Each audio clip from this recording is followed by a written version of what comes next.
Good evening, everyone. My name is Yassinas, and on behalf of the American College of Greece, the Chatzigakis Foundation, MEPP Environmental, and the ACG Sustainability Leaders, I welcome you to the Ocean Stewards on Campus evening, dedicated to the Deep Blue. Thank you all for being here with us this evening for a program dedicated to ocean protection, sustainability, climate action, and the future of the blue economy. Tonight brings us together institutional representatives, academia, civil society, business, students, and the wider public around the shared purpose to reflect, connect, and take action for the protection of our seas. We are truly honored by your presence and especially grateful to our speakers and guests for joining us today. To begin the evening, I would like to invite our opening speakers. First, we have Ms. Claudia Carydis, Vice President of the Public Affairs at the American College of Greece. Please.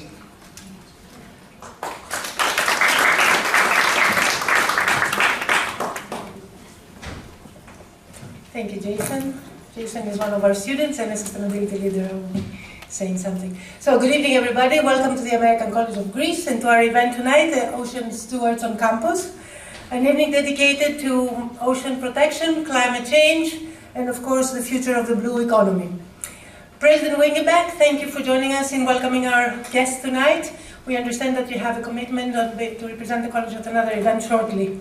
But please allow me to warmly welcome Mr. Varelidis. I don't know if he's already with us.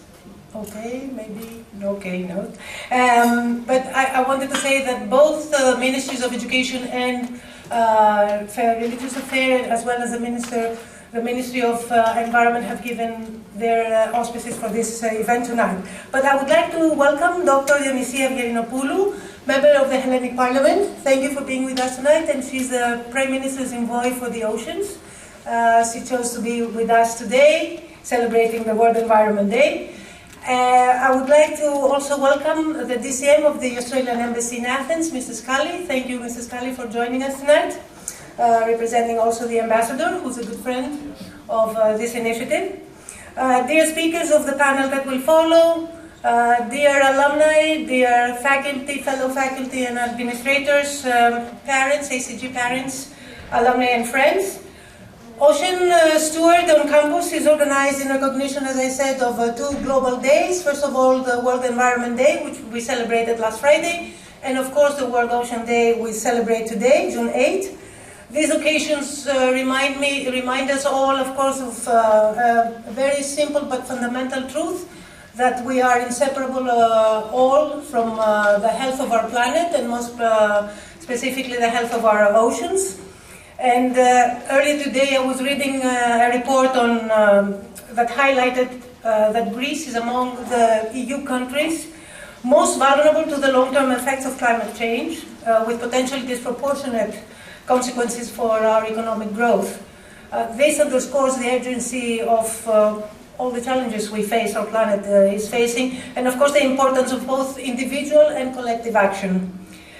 Ocean Stewards is a collaborative initiative among the American College of Greece, the Chatzigakis Foundation and MEPP Environmental, as you know, bringing together education, environmental stewardship, and social responsibility under our common values and vision, which is building a more sustainable, resilient, and equitable future. The evening tonight marks the second phase of the Greek Stewards Ocean Program, focusing on enhancing on the awareness of our community on the important issues and challenges that we face today. And after the very important beach cleanup that we did in Rafina, we now aim at deepening the understanding of our members of our community, of how we can individually and collectively get into action. And actually the panel that will follow, as long as the documentary that will be screened, I'm sure will provide a lot of food for thought.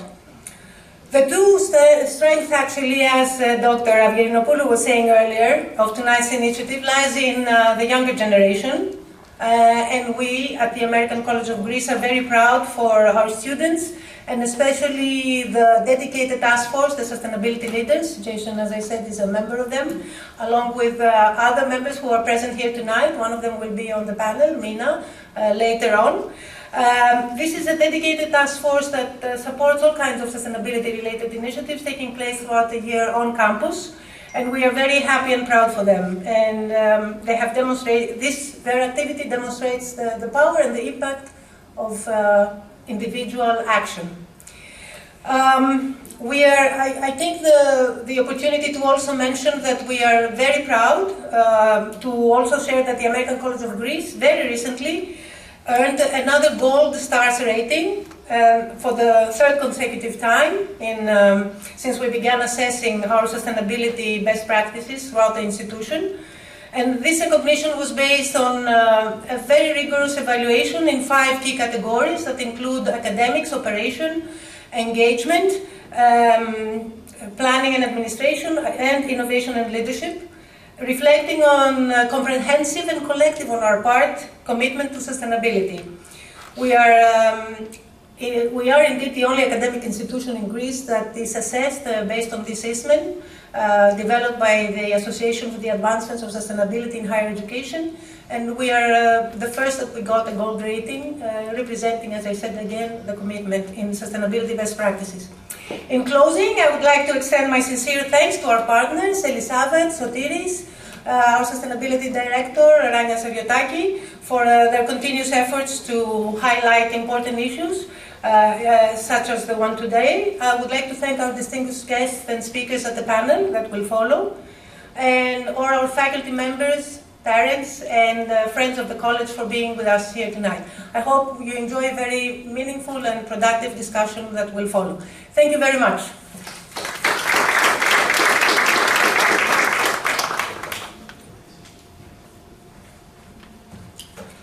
Thank you, Ms. Carydis. Now I would like to invite to the stage Dr. Petros Varelidis, General Secretary of Water Bodies and Ministry of the Environment.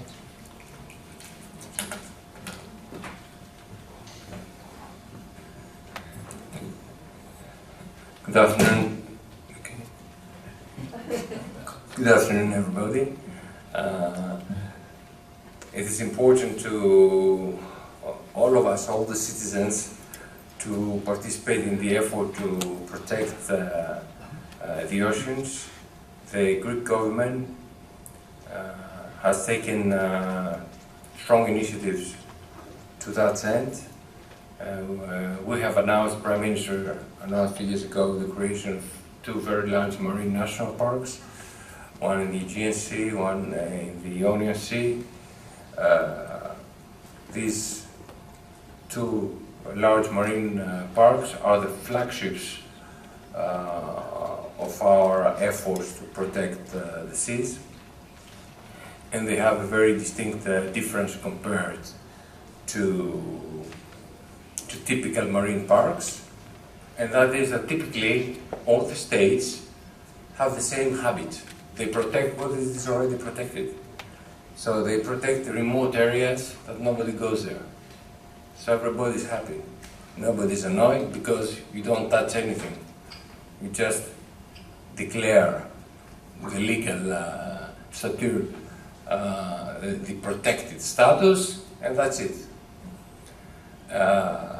In our case, surprisingly, we decided to go to areas that are the heart of the touristic industry we have. We're talking about the islands of Santorini, of Milos, of Folegadros, Amorgos. For example, in the Aegean Sea, in the Ionian Sea, we talk about Zakynthos, Kythera, Kefalonia, Ithaki, Lefkada. So in the Ionian Sea is a very large marine park. So it's really where all the pressure is, and the pressure, of course, is tourism. But the main pressure and the main damage in the marine environment, because we're always looking for the bad guy that does the damage. So the bad guy It's not the capital. The NGOs love to blame the capital for everything. The capital, the Americans, you know, a rich bad guy. That's the idea. In reality, you know, overfishing is to blame. NGOs typically blame also oil exploration and oil extraction. Fortunately or unfortunately, we don't have it. We won't find oil and gas mainly, but until then, we don't have it. So we cannot chase windmills. Well, if you are an NGO, you can chase whatever you want, but if you are a state, you have to chase the real problems if you want to have an effect in real life. So overfishing is the main problem. That's why the main measure we take is to ban bottom trawling in these marine parks. It's a very important measure. It's an initiative that's surprisingly, it's not a standard practice. I think we are the first to do it, actually. And that shows the way that, you know, the marine parks generally all over the world are protected or not protected. And hopefully in June we will submit to the Council of State the presidential decree to formally establish the marine park of the Aegean, and maybe 10 days or 15 days later we'll do the same for the Ionian Park. There are, of course, objections from the usual suspect, that is the Ministry of Agriculture, but you know, we are confident that with the support, which is extremely important and strong, with the support of the Prime Minister, we will, you know, we have no doubt that we will achieve to establish these to formally establish these two parks. However, whatever we do as a state, what is important is the involvement of people. Without the engagement of local communities, but also the visitors, it's impossible to really protect the environment, because you can't have a policeman in every bay or in every corner. So it is an issue that has to do a lot with the education of people and the way we understand social responsibility, because protecting the environment has to do with the social responsibility, because the environment is a common good, belongs to everybody. So respecting the environment means respecting the other citizens. So we support every effort that goes towards that direction, and we would be pleased to work with such efforts from the broader society, being universities, being NGOs, being you know, associations, in order to make our country better and make the environment better. Thank you very much.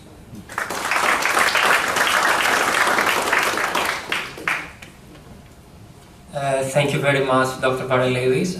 Now we'll continue to our next speaker, Dionysia-Theodora Avgerinopoulou, MP, Chair of the Special Permanent Parliamentary Committee on Environmental Protection and Subcommittee on Water Resources in the Hellenic Parliament, Greek Prime Minister's Special Envoy for the Ocean.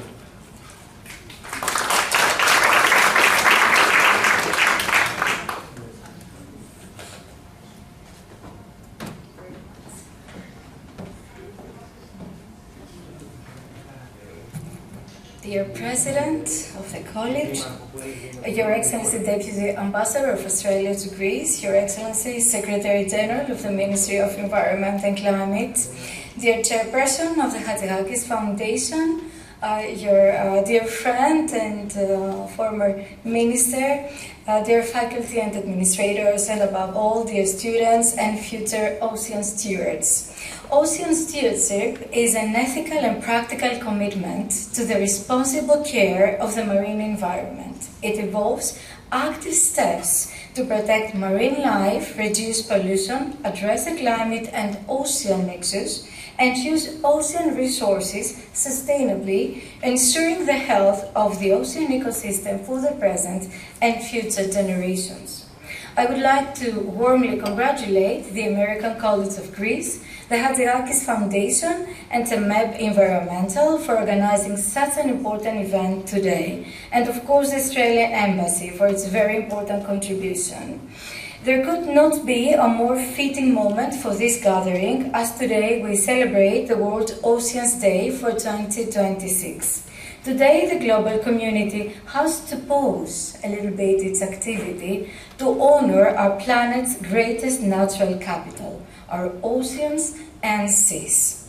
When we speak about the ocean, we are referring to the life support system of our planet.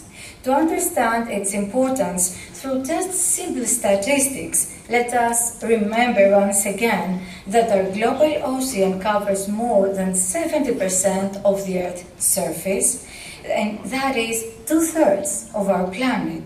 It contains 97% of our water, including the drinking water, and also captures more than 90% of the excessive temperature that generates also greenhouse gases, and it absorbs around 25 to 30% of the global CO2 and other emissions if the ocean is healthy. Thus, it is the best ally ocean that we could find as humanity towards our global compact against climate change. Most importantly, we should never forget that the ocean generates around 50% of the oxygen we breathe. So every second breath we take, we owe it to our global ocean. So every time I speak about the ocean, and I'm calling you to join me in this effort, I have a 2-breath challenge. So let's take 2 breaths together. The first breath, it comes from the terrestrial ecosystems. But the second breath we take, let's take it together, this is because of the ocean. The fact that we breathe is because of the ocean. And not to mention, of course, that almost 3 billion people, they depend on the marine and coastal biodiversity and ecosystems for its livelihoods, for their economy, for their people. So many of them, they're actually located in the Pacific, as we will see. So blue economy is very important for us, and according to the World Economic Forum, global blue economy, it is actually the 7th largest economy on Earth. So the importance of the ocean is very, very, very great, and many of us, we have not realized it yet.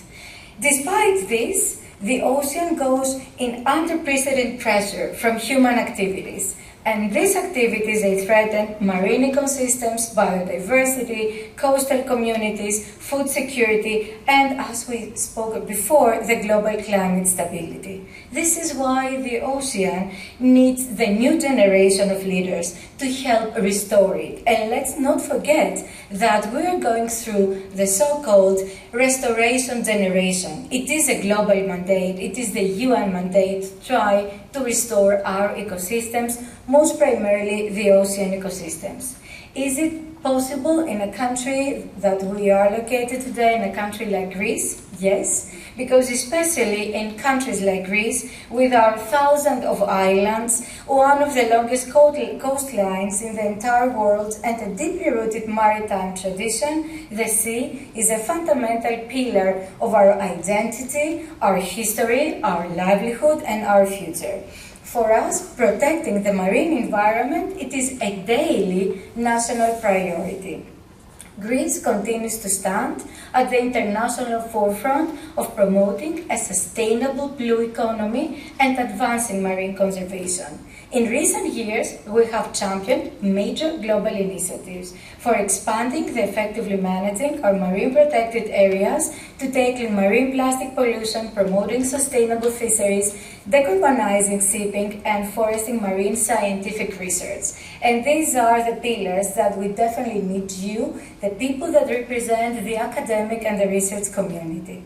Our commitment is concrete. We have taken pioneering steps, including the establishment of the 2 new marine national parks in the Ionian and in the Aegean Seas, as the Secretary General mentioned, not only achieving but also surpassing the global marine biodiversity target of the 30 by 30 and setting an example in ocean protection. And of course, in implementing these new policies to protect the new national marine parks, we also need your cooperation, the cooperation of everybody that would be able to contribute to the implementation of these national marine parks and not letting them be only paper parks, as we used to say. So, Petros, I think you agree to this. So we need everybody to be involved in this process. Furthermore, Greece has also proudly ratified a landmark environmental agreement, the so-called BBNJ agreement, which is the agreement for the protection of the marine biodiversity in the high seas. And we are very interested for that. We're very proud for this, because the high seas and the deep sea bed, they actually cover 2/3 of our oceans. They covered at least 50% of Earth. So until very recently, until January 2026, the 50% of the planet had no legal protection whatsoever for its biodiversity resources, and now we have. So Greece is going to be actively involved in the protection of the marine biodiversity in the high seas and in the bottom of the seabed, and we definitely need the scientific and academic community for this as well. And I see here Professor Gavounelis that she might elaborate on this. Maria, we're so proud of this convention. So on behalf of the Special Permanent Committee of the Environment Protection of the Parliament and the Subcommittee of Water Resources, I can assure you that the protection of our seas and the water resources lies in the epicenter of our policy agenda. Through continuous sessions, expert scientific hearings, and robust collaborations with international bodies, we actively push forward policies that address the climate crisis, build coastal resiliency, and cultivate a truly sustainable blue economy. However, as we said, policy alone is not enough. Lasting change requires a shared responsibility. It requires the commitment of states, parliament, businesses, and scientific institutions. And most importantly, it requires the passion and the leadership of citizens, of academia, and especially of the younger generation. The future of ocean conservation will depend on people like your students, like your researchers, entrepreneurs, educators, community leaders, and engaged citizens. They all should be willing to transform concern into action. This is why I would like to congratulate once again the organizers of the Ocean Stewards Program. Ocean Stewards is a comprehensive 360 degrees initiative centered on ocean protection, experiential education, and meaningful social impact. By empowering young generation with knowledge, with skills and opportunities for action, it cultivates a new generation of informed and ocean advocates. The Ocean Stewards represent the bridge between the scientific knowledge and actionable environmental leadership. By engaging the challenges of the deep blue right here on campus, you are proving that the next generation is already performing its task towards nature and the environment. Closing, I would like to welcome you not only here in Greece, but also to welcome this initiative before the Hellenic Parliament. Please come and join us. Come share your vision with the Environment Committee of the Parliament, because our primary goal is to promote environment and ocean education. Congratulations to everybody and happy World Ocean Day. Thank you very much.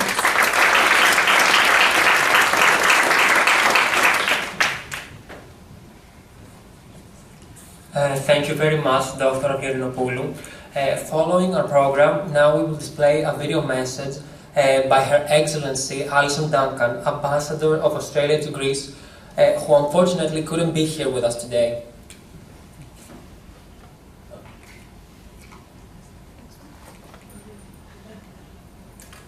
Hi everyone, my name's Alison Duncan. I'm the Australian Ambassador to Greece. I'm sorry not to be with you in person tonight. I'm on my way back from an official visit to Thessaloniki. But I did want to say a few words about the Ocean Stewards Program. Last year, the Australian Embassy hosted a screening of The Forgotten Pacific, the film that you're about to watch tonight. Elizabeth Chatzigakis got in touch with me afterwards to tell me about this program and request the Embassy's support.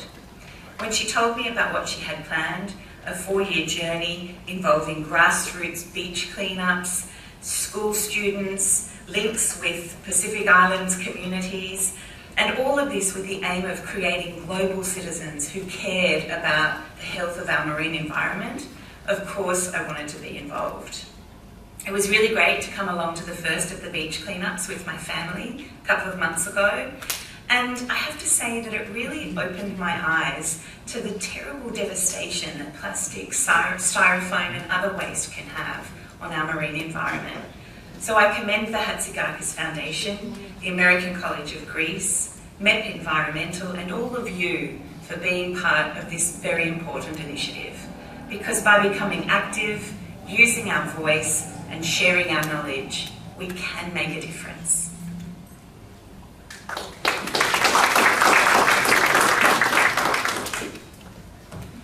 Now I would like to invite to the stage our next speaker, His Excellency Lachlan Scully, Deputy Ambassador at the Australian Embassy in Greece.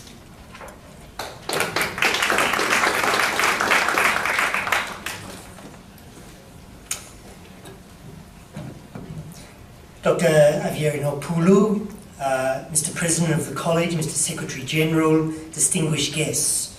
It's a pleasure to be here with you all this evening on World Ocean Day for the screening of this powerful film, The Forgotten Pacific, and the important discussions on how we can promote ocean health and resilience in the face of climate change. I'd like to acknowledge the partners for this event, the American College of Greece, the Chatzigakis Foundation and MEPP Environmental, and I commend the launch of the Ocean Stewards Program. The ocean is a primary driver and regulator of the world's climate and weather, the world economy, livelihoods, food security and marine biodiversity. Globally, the ocean is important for carbon storage and sequestration, weather regulation, adaptation and coastal resilience. As tonight's screening vividly portrays, climate change remains the single greatest threat to the lives, livelihoods, culture, well-being and security of Pacific peoples, including sea level rise and food security impacts from the degradation of marine ecosystems. Vanuatu lost 2/3 of its GDP as a result of tropical cyclone Pam in 2015. Shifts in tuna distribution due to ocean warming will have a catastrophic impact on the nation of Tokelau, where 98% of national income depends on the tuna fishery. Sea level rise poses major risks to the safety, security and sustainability of many low-lying islands, populous coastal megacities, large tropical agricultural deltas and Arctic communities. In the Pacific nation of Kiribati, the average height above sea level is 2 metres.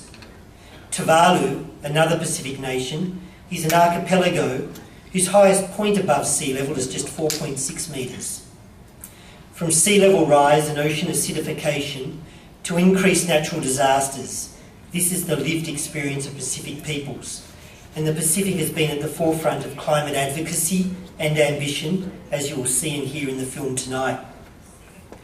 As the President of Negotiations for COP31, one of Australia's priorities is to elevate Pacific priorities, including amplifying the ocean climate nexus and Pacific climate leadership and voices. This includes having a Pacific pre-COP with leaders events in Fiji and Tuvalu in October, and appointing 3 Pacific envoys to elevate the focus on the region's key thematic priorities, one of which will be an ocean envoy. This year's World Ocean Day theme is strong marine protected areas for our blue planet, which aligns with the recent entry into force of the High Seas Treaty, the BBNJ Treaty, to protect biodiversity beyond national jurisdiction. Like Greece, Australia was one of the first countries to sign the treaty in 2023, and we have been leading with Belize the international negotiations to prepare for its implementation. Following the passage of domestic legislation in March, we're now ready to ratify the treaty. And this treaty is pivotal to safeguarding the health of the ocean, which we all share, and we need to support a thriving ocean economy for future generations. Ladies and gentlemen, while mobilising international action is critical to addressing ocean climate change sustainability, grassroots initiatives play a key role in mobilising local communities, influencing behaviour, fostering ownership and driving practical, context-specific solutions. The types of initiatives undertaken by the Chatzigakis Foundation. As you watch the film tonight, I encourage you to think about what it means for you and where we can each make a difference in our work and personal lives to collectively address this critical issue. Thank you.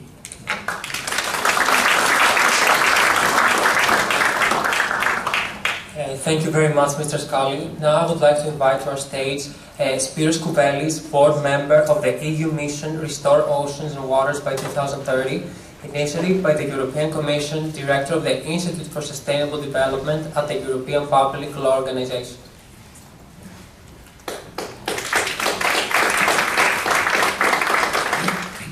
Thank you very much and good evening to everyone. I'd like first of all to thank the American College of Greece, also to thank the Chatzigakis Foundation and MEPP, old friends of ours, all three of them. And I think that the idea of bringing you together under the Ocean Stewardship is something that is very important, very close to our hearts. I'm very honored to be here in my capacity as a board member of the EU Mission Ocean. I don't know if you know what the Mission Ocean is. The European Union, a number of years ago, almost 8 years now, has established a number of missions. Remember the Mission Apollo, this kind of thing. So trying to do the untenable, and the European Union has created those missions to address very critical issues, including climate change, cancer, the issue of cities and how they're growing, and we need to address that, the issue of food, and the oceans. These are the 5 missions. Now, the reason that the Ocean Mission was established is that, as was said by previous speakers, the importance of the ocean for the world and for Europe is huge, but also the challenges that we have to address with the oceans is also very huge. Not many people are aware of this, but Europe has the longest coastline in the world.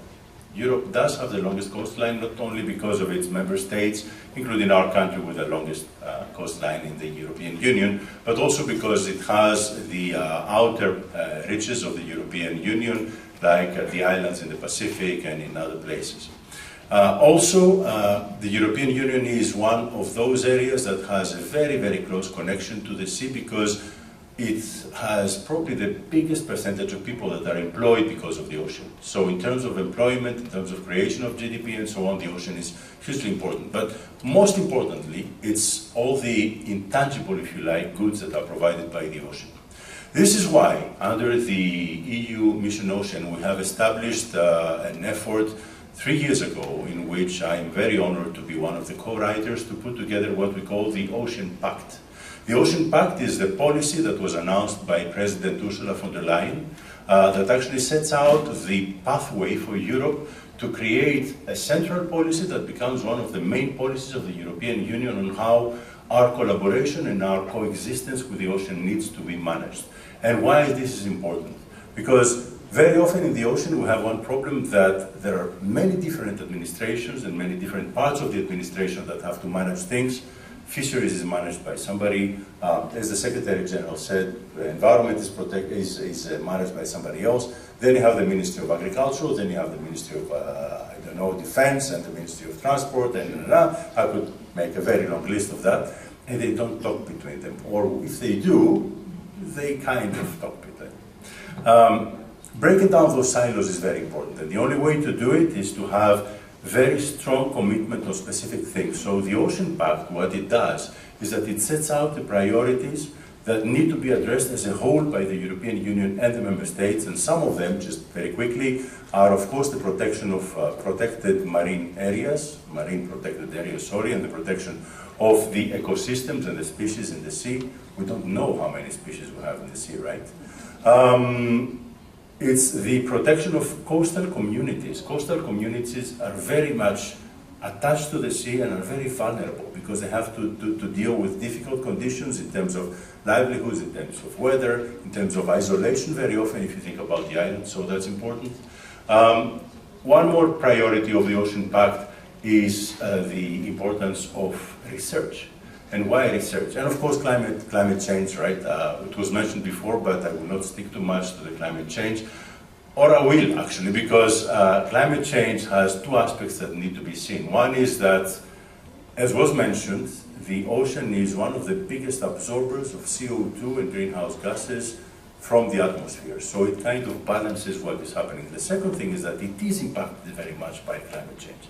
It is very much impacted, so coral reefs are getting bleached, they're dying because of this. We have invasive species coming. I don't know if any one of you is into fisheries or fishing and all that. You probably know that in the south part of Greece we now have a species called Kouvelis, and it's a very, very invasive species, truly invasive. I've seen it with my eyes in Crete. It just came because the ocean is warmer now. And so it came through the Suez Canal. It's here now and it's damaging fishing. But the final point I wanted to mention about the Ocean Pact is research. And I will come to this because research and knowledge about the oceans is hugely important. Only 3 days ago, if I remember right, or 4 days ago, there was an official adoption of the program that was announced again by Ursula von der Leyen called the Ocean Eye. The Ocean Eye is the program of the European Union to support research and monitoring and knowledge on the oceans because it is very important to know what we're trying to manage. Now, add to this that, for example, other parts of the world, unfortunately the United States, are currently dismantling the 370 million program they had established for deep ocean monitoring. So that leaves a very important gap there because unless you know what you're trying to manage, it's very difficult. So Europe has now to fulfill this kind of gap and work with other parts of the world as well. Now, why is that important? Because not only you need to know what you're trying to manage, but getting the knowledge for the ocean is tremendously difficult and very, very expensive. Think about the surface of the sea, right? It's bigger than the surface of the land, but then multiply that by the depth of the sea. So you have all of this volume that you don't know much about, and everything you try to do in the ocean is way more expensive because it's a difficult environment, you don't know what to expect, and everything you need to do in the ocean costs much more. So we have to fill this gap, and I think that everything that we do at every turn of our efforts is an addition to this effort. The Ocean Stewards that we see today is an addition to the effort. Bringing the knowledge, sharing the awareness, and the sensitization is very important. Last point I wanted to mention to all of you that are working on the ocean mission of the European Union, of course, will continue doing what it does, and the Ocean Pact by the end of this year will be transitioned to what we call the Ocean Act. And the Ocean Act will become a legal aspect of the European Union for its implementation. It's what will be advising this and the next phase of the Horizon Europe program, which is the biggest research program in the world, globally. So it does matter a lot, and I think that each one of you, through the efforts that you're making, can make a big difference. Final point, to do this difference, you can also look up under the Ocean Mission, the Ocean Charter, and become members of this, It doesn't cost anything, but it allows you to be part of this network, and I think that the Ocean Stewards should be part of that. With these few words, congratulations, happy Ocean Day, and thank you very much.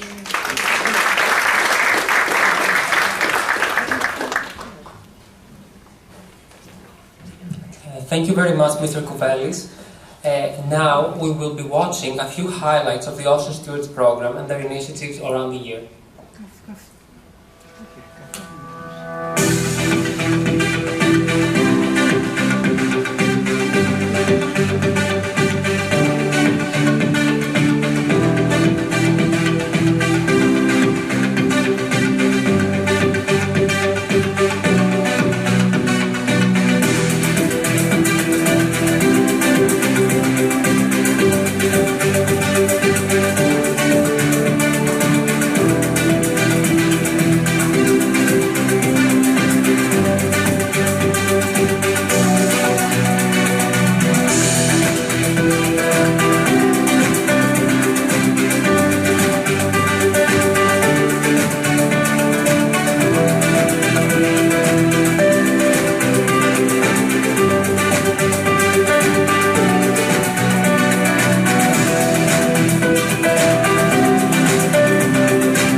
would like to thank all of our opening speakers for helping us set the tone for this important evening. Now we will move to the next part of this program, an overview of the Ocean Stewards Initiative and the presentation of the Ocean Stewards Collection. I would like to invite to the stage Ms. Rania Sargetaki, Director of the Office of Sustainability at the American College of Greece. Thank you.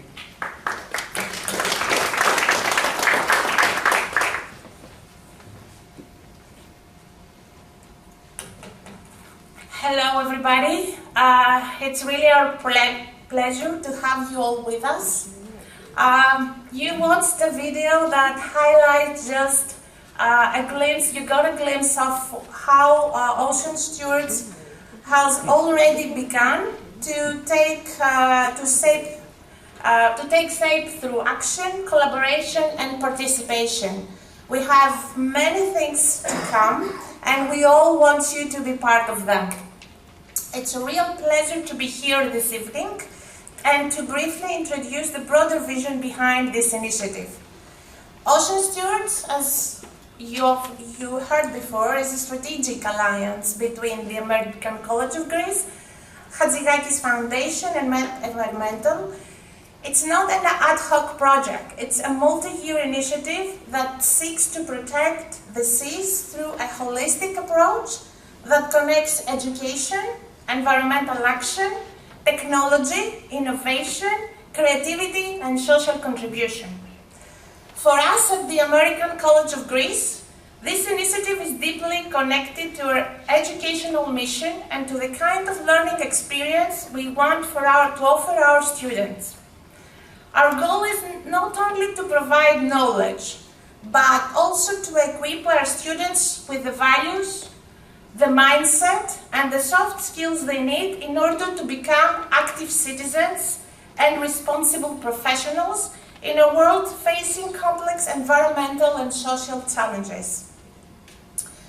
This is one of the reasons why Ocean Stewards matters so much to us. It allows us to connect education with action, learning with participation, and sustainability with everyday responsibility. It also reflects something central to ACG's identity and values captured in our motto for over 150 years now: to serve and not to be served. In many ways, Ocean Stewards brings that principle to life through service, engagement, collaboration, and contribution to the wider community. This initiative is grounded in a holistic approach. In its current framework, the program is built around 4 pillars: education, environment, technology, and social action. Through these pillars, Ocean Stewards connects ocean literacy and learning, environmental action in the field, innovation and circular practices, and a broader sense of community contribution. At the same time, creativity and innovation also run strongly across the initiative, as reflected in the collection you will see later, and in the wider circular design dimension of the program. We don't do only beach cleanups. We don't stick to theory. We take it to the last step because the circular economy of upcycling is really important to us.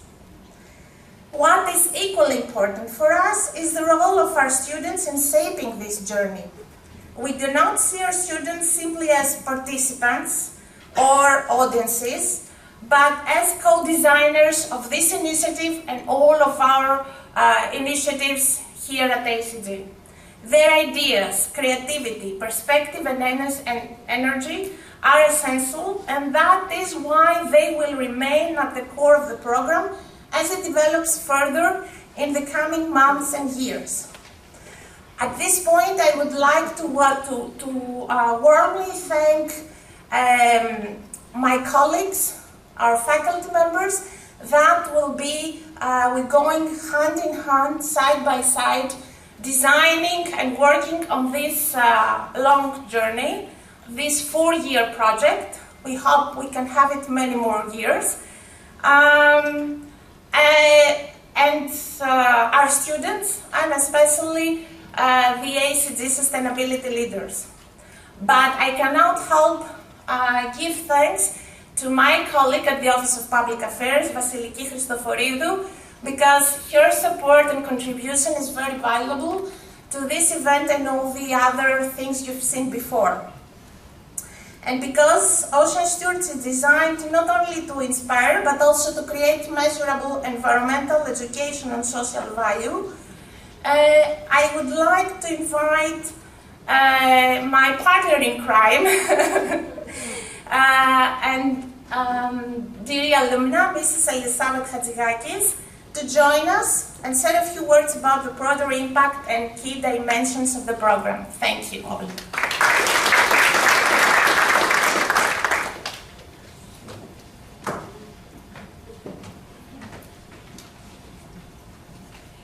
Good evening, everyone.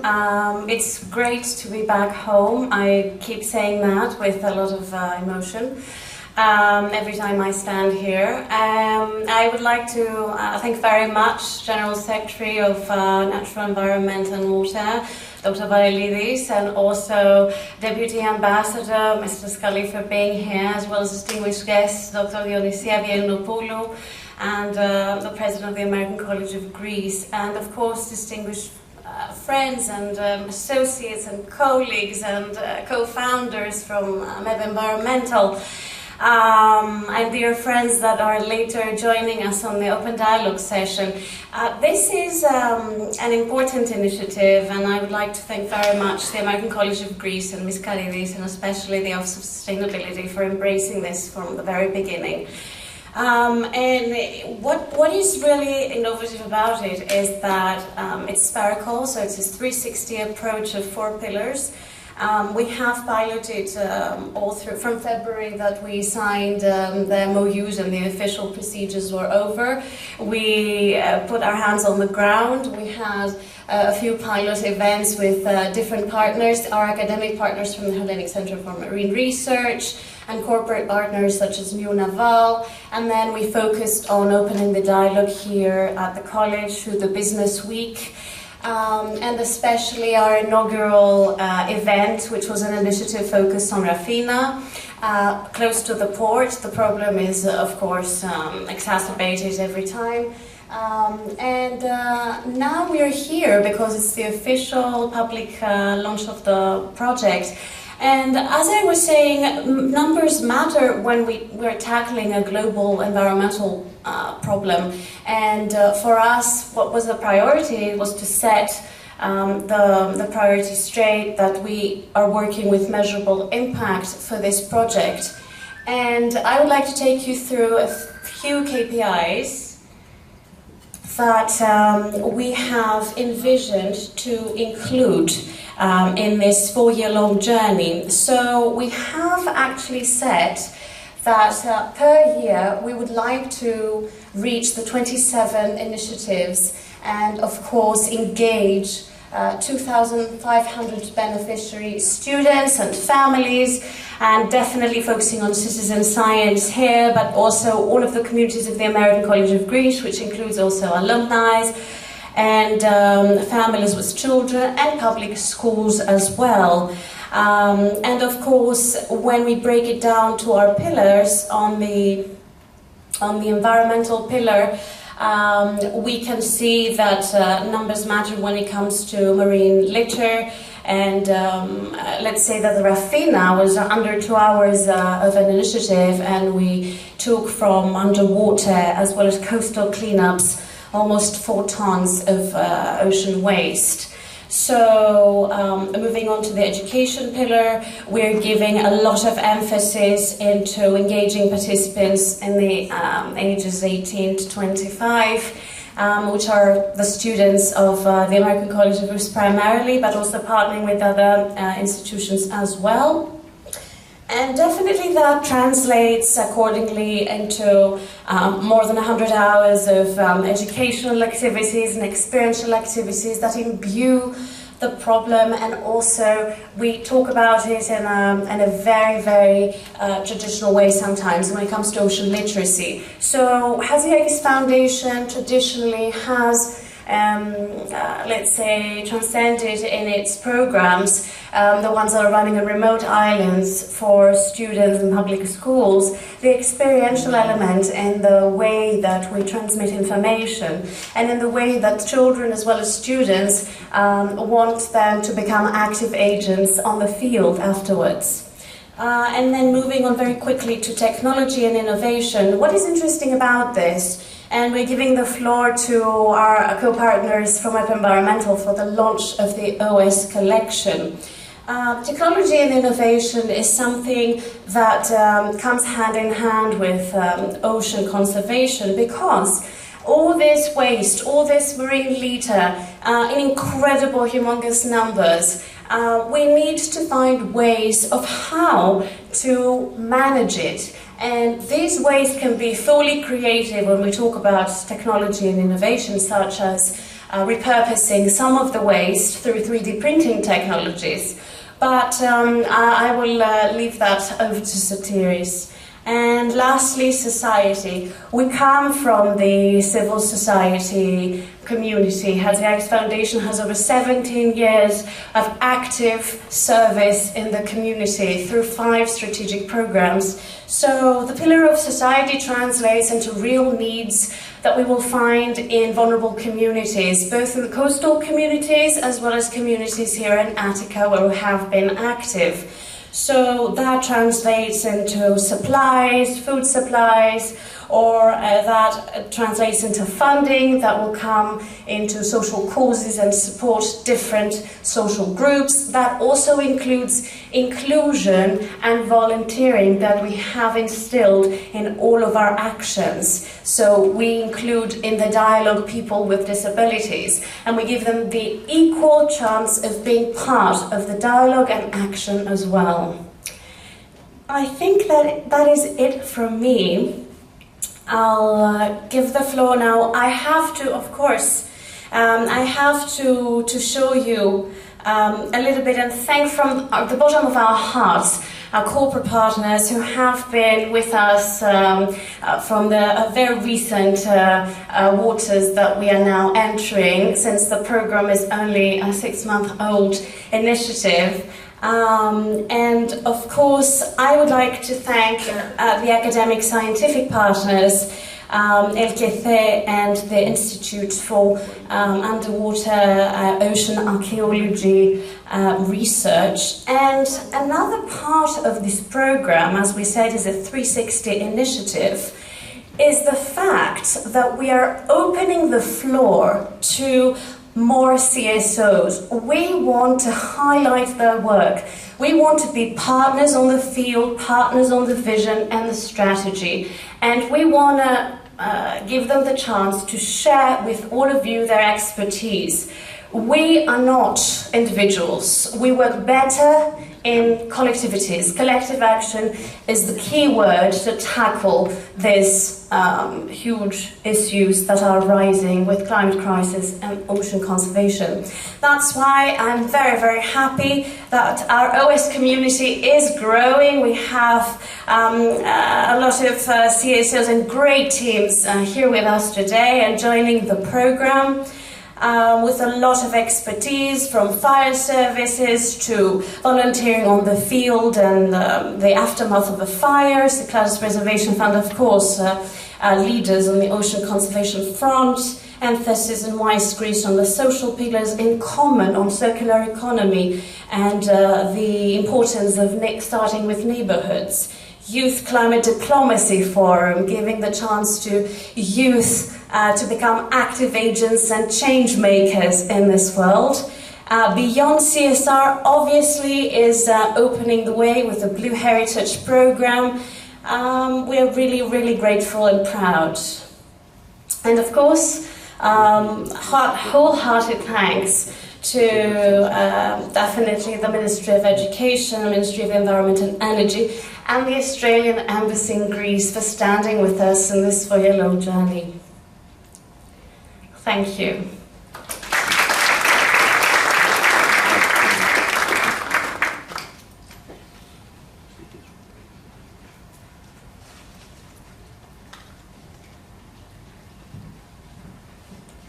Thank you very much, Ms. Chatzigakis.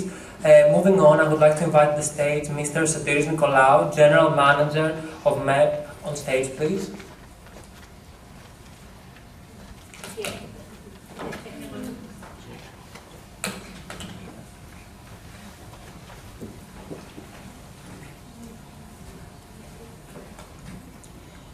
Καλησπέρα σε όλους.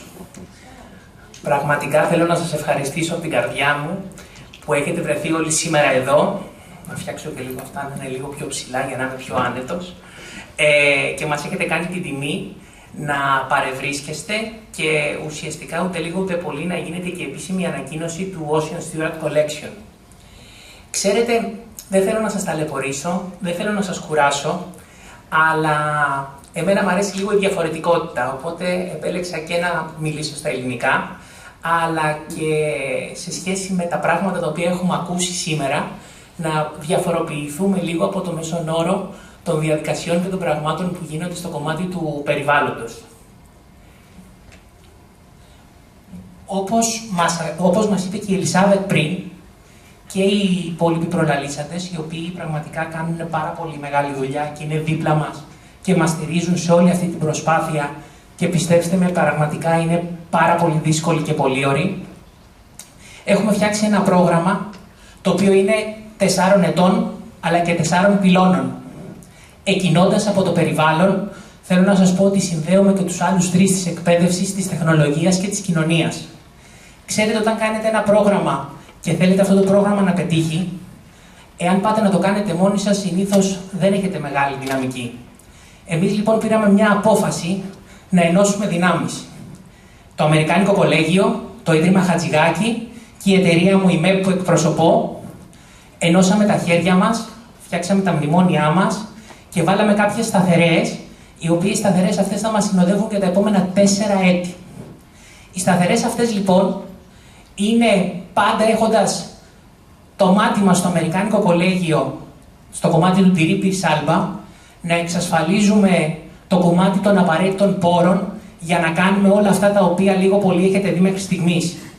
Και οι 3 φορείς είμαστε δίπλα στις εταιρείες, αναζητάμε τρόπους, βρίσκουμε τρόπους, αναπτύσσουμε συνεργασίες για να είναι αυτό το πρόγραμμα με ασφάλεια, πακτωμένο, σταθερό και να αναπτύσσεται και να εξελίσσεται. Το δεύτερο κομμάτι είναι το κομμάτι του σχεδιασμού. Και ξέρετε, όταν δεσμεύεσαι κάτι για 4 χρόνια, πρέπει πάντα να προείστασαι σε αυτό το οποίο κάνεις. Το τρίτο κομμάτι είναι το κομμάτι της εκτέλεσης. Και ξέρετε, εδώ στο κομμάτι της εκτέλεσης έχουμε συνηθίσει να ακούμε όπου λαλούν πολύ κοκόροι κτλ. Εδώ θέλω να σας πω ότι υπάρχει πολυφωνία, υπάρχει συνεργασία, υπάρχει ετοιμότητα, υπάρχουν θέματα, αλλά υπάρχει πάντα καλή διάθεση για να τα επιτυγχάνουμε. Τα επιτυγχάνουμε όμως γιατί μας κάνουν την τιμή και μας δίνουν το χέρι τους πολύ μεγάλες εταιρείες. Βλέπω κάτω εκπροσώπηση από τη Motor Oil, από την HP και από άλλους οργανισμούς, είδαμε και την Bolton και τη Rio Mare και πραγματικά τους ευχαριστώ από τα βάθη της καρδιάς μας πρώτα για το πιο σοβαρό κομμάτι, το κομμάτι της εμπιστοσύνης. Γιατί αν δεν υπάρχει εμπιστοσύνη, δεν μπορείς να έχεις την εκκίνηση στο να πας παρακάτω. Με αυτούς τους οργανισμούς λοιπόν έχουμε κι άλλο ένα commitment. Έχουμε το commitment να υλοποιήσουμε ένα κομμάτι του ESG τους. Και πραγματικά εμάς, όσο και άγχος μας δίνει μια πολύ μεγάλη πρόκληση στο να κάνουμε, αν θέλετε, το καλύτερο δυνατό, να είμαστε καινοτόμοι, να εξελισσόμαστε και να πηγαίνουμε παρακάτω. Ξέρετε, πριν 14-15 χρόνια μπήκα στην αγορά εργασίας. Από τους πρώτους μου μάνατζερ μου έλεγε ότι δεν μπορώ να κατακτήσω κορυφές και δεν μπορώ να κάνω έτσι σπουδαία πράγματα αν πηγαίνω με τον κοινό και με τον ίδιο τρόπο όπως πηγαίνουν όλοι οι υπόλοιποι. Μου έλεγε λοιπόν ότι πρέπει να είμαι διαφορετικός. Και μου έλεγε ότι ουσιαστικά οι άνθρωποι που είναι διαφορετικοί κάνουν και διαφορετικά πράγματα. Μου πήρε μάλλον 14 χρόνια να καταλάβω ότι σήμερα έχουμε αναπτύξει μια συνεργασία που όλοι μας είμαστε extraordinary persons. Και σαν extraordinary persons κάνουμε και διασφαλίζουμε τα extraordinary things. Το πρόγραμμα αυτό πραγματικά είναι extraordinary. Και επειδή πάρα πολλοί είναι δίπλα μας, θέλουμε να κάνουμε ό,τι είναι δυνατό και να τους εγγυηθούμε ότι θα μεγαλώνει και θα μεταβάλλεται. Όλοι μας λοιπόν πήραμε μία απόφαση. Και η απόφασή μας πάντα αντανακλά στο κομμάτι των 2.500 φοιτητών που υπάρχουν εδώ, οι οποίοι θέλουμε στο εύρος της τετραετίας να έχουν commitment με το πρόγραμμα στο 100%. Και σας το λέω γιατί ήδη έχει ξεκινήσει όχι μόνο με το κομμάτι των initiatives και των δράσεων και των πρωτοβουλειών, αλλά και από πράγματα τα οποία θα ακούσετε μόλις τώρα. Το πρόγραμμα λοιπόν και οι φορείς πήραμε μια πολύ ωραία απόφαση, κατά τη γνώμη μου ωραία, και είναι να φτιάξουμε μια κολεξιόν. Ξέρετε, βλέπουμε πάρα πολλές φορές από οργανισμούς να κάνουν δράσεις, να λένε ότι καθαρίσαμε ένα σημείο, ότι φυτέψαμε κάτι, καθαρίσαμε τους βυθούς ή οτιδήποτε είναι άλλο εγγύηση στο περιβάλλον, αλλά μετά να μην ασχολούμαστε με όλο το υπόλοιπο. Ταυτόχρονα ακούμε για κυκλικότητα, κυκλική οικονομία, επιχειρηματικότητα, αλλά όλο αυτό πώς υλοποιείται. Εμείς λοιπόν με τις δυνάμεις μας πήραμε την απόφαση όλο αυτό να το κάνουμε πράξη. Και πήραμε την απόφαση να το κάνουμε πράξη, γιατί το πρώτο κομμάτι το έχουμε και το κρατάμε πάρα πολύ δυνατά. Τι μας έλειπε, τι ήταν το challenging αν θέλετε, ήταν να φτιάξουμε μια κολεξιόν από τα απόβλητα τα οποία βγάζουμε από τις δράσεις μας. Να κάνουμε επιστοποιημένη ανακύκλωση, να καθίσουμε να έχουμε μια ομάδα βιομηχανικού σχεδιασμού και να έχουμε την εμπλοκή και τους πόρους του κολεγίου και των φοιτητών και να φτιάξουμε πάρα πολύ ωραία πράγματα. Σήμερα λοιπόν βρίσκομαι στην ευχάριστη θέση να σας δείξω το πρώτο φλάξι προϊόν που έχουμε στην κολεξιόν μας. Προσπαθήσαμε πέραν στην κανονική του διάσταση, θα σας δείξω και παρακάτω, να βάλουμε και ένα λίγο μεγαλύτερο. Αλλά πριν κάνω τα αποκαλυπτήρια, θα ήθελα να μοιραστώ ένα πολύ ωραίο βίντεο μαζί σας. Deep beneath the surface, we reclaim what was left behind. But pulling plastic from the ocean is only the first step of the journey. The truth is harsh. Of everything collected, only 10% survives to find a second life in a production line. A shape dictated by the ocean, organic curves echoing the movement of the waves. A unique texture, keeping the memory of sand at your fingertips. Grounded safely, inspired by the sand castles of our childhood. We didn't just want to clean the ocean, we wanted to create from it. Through industrial design and advanced 3D printing, we bridge the gap between discarded waste and everyday utility, because true sustainability isn't just a concept you believe in, it's a tool you hold in your hand. We present you the OS Pen family, something more than writing tools. It's a statement. 4 distinct colors carrying the weight and the promise of our 4 core pillars. You're part of our vision.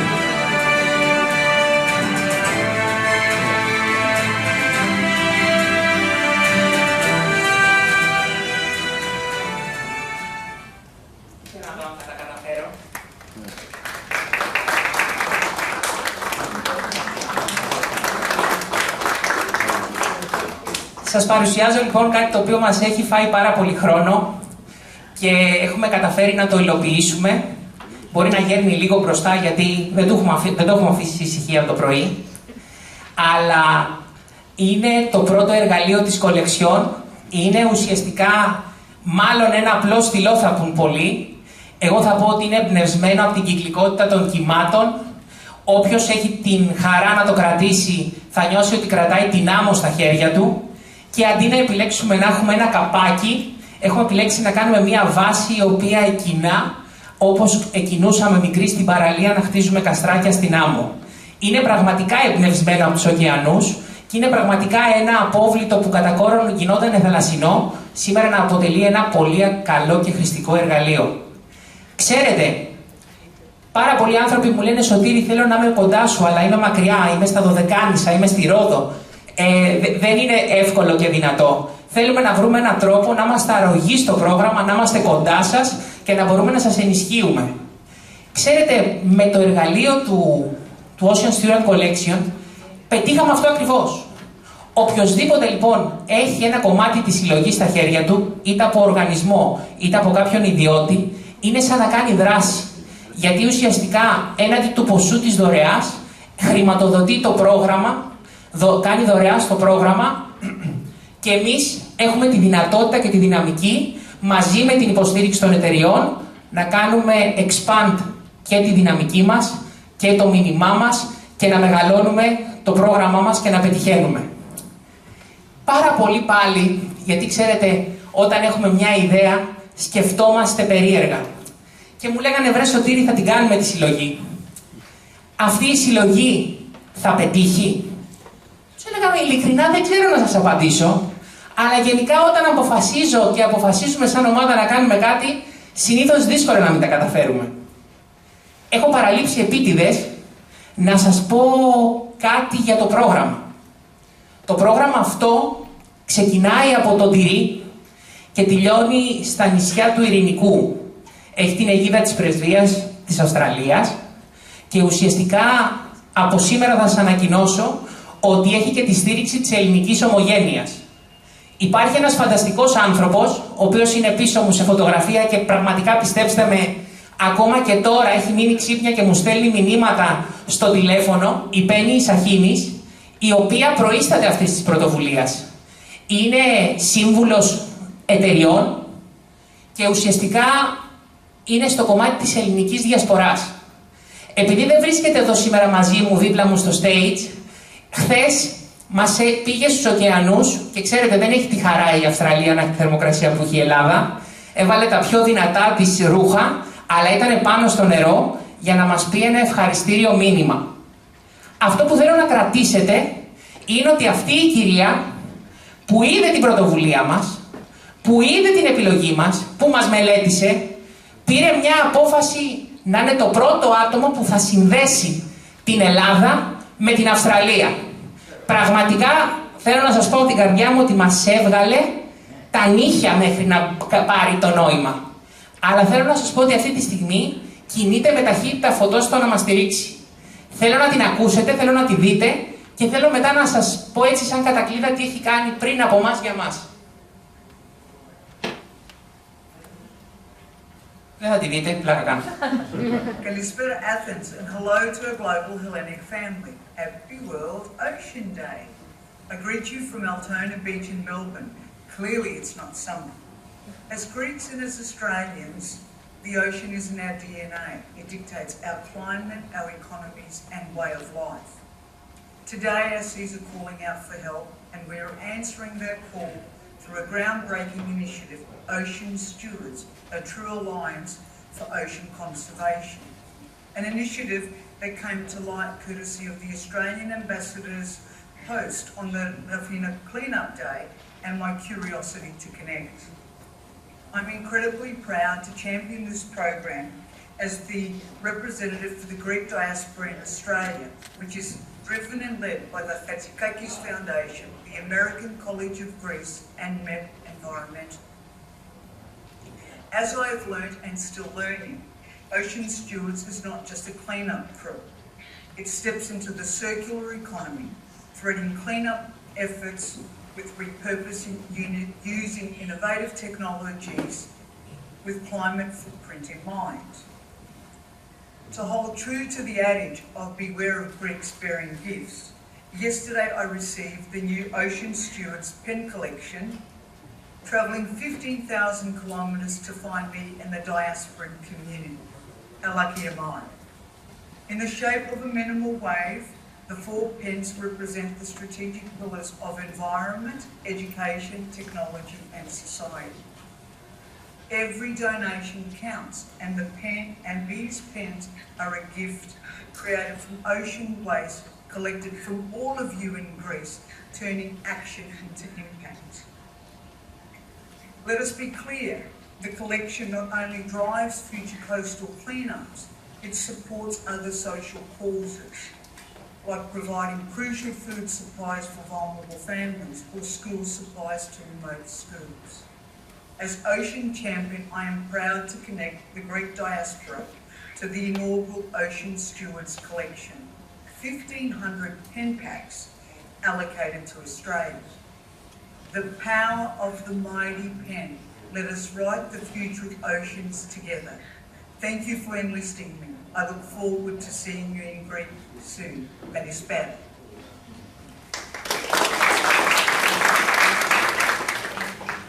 Πραγματικά πριν ξεκινήσει η κολεξιόν, η Penny μας έκανε υπέρ-multiply.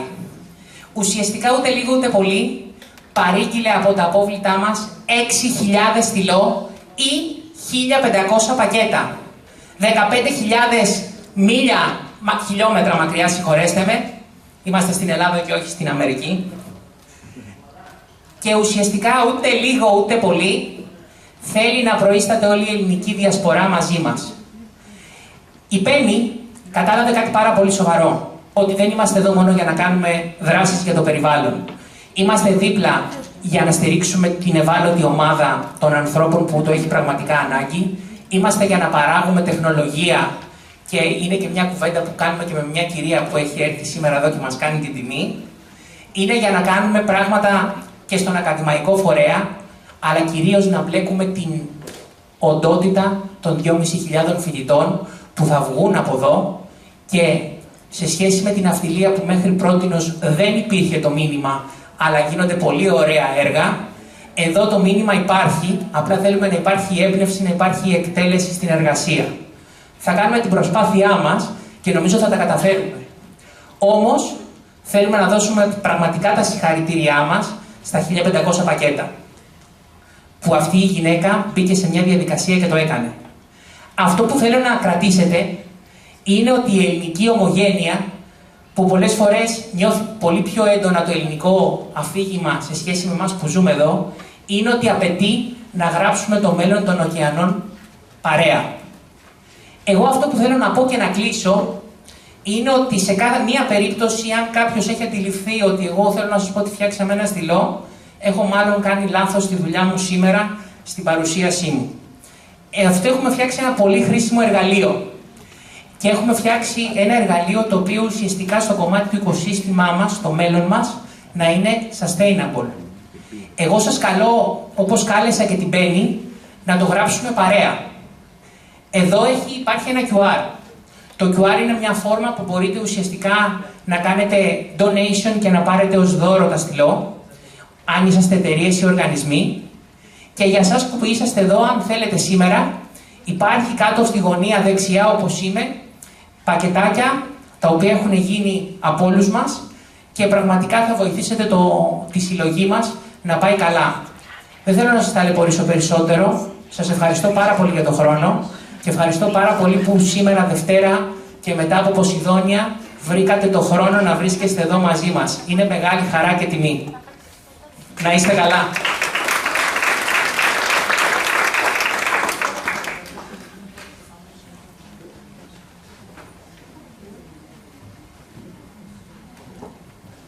Thank you very much, Mr. Nicolaou. Moving on, we now move to the final main segment of the evening, our open dialogue session.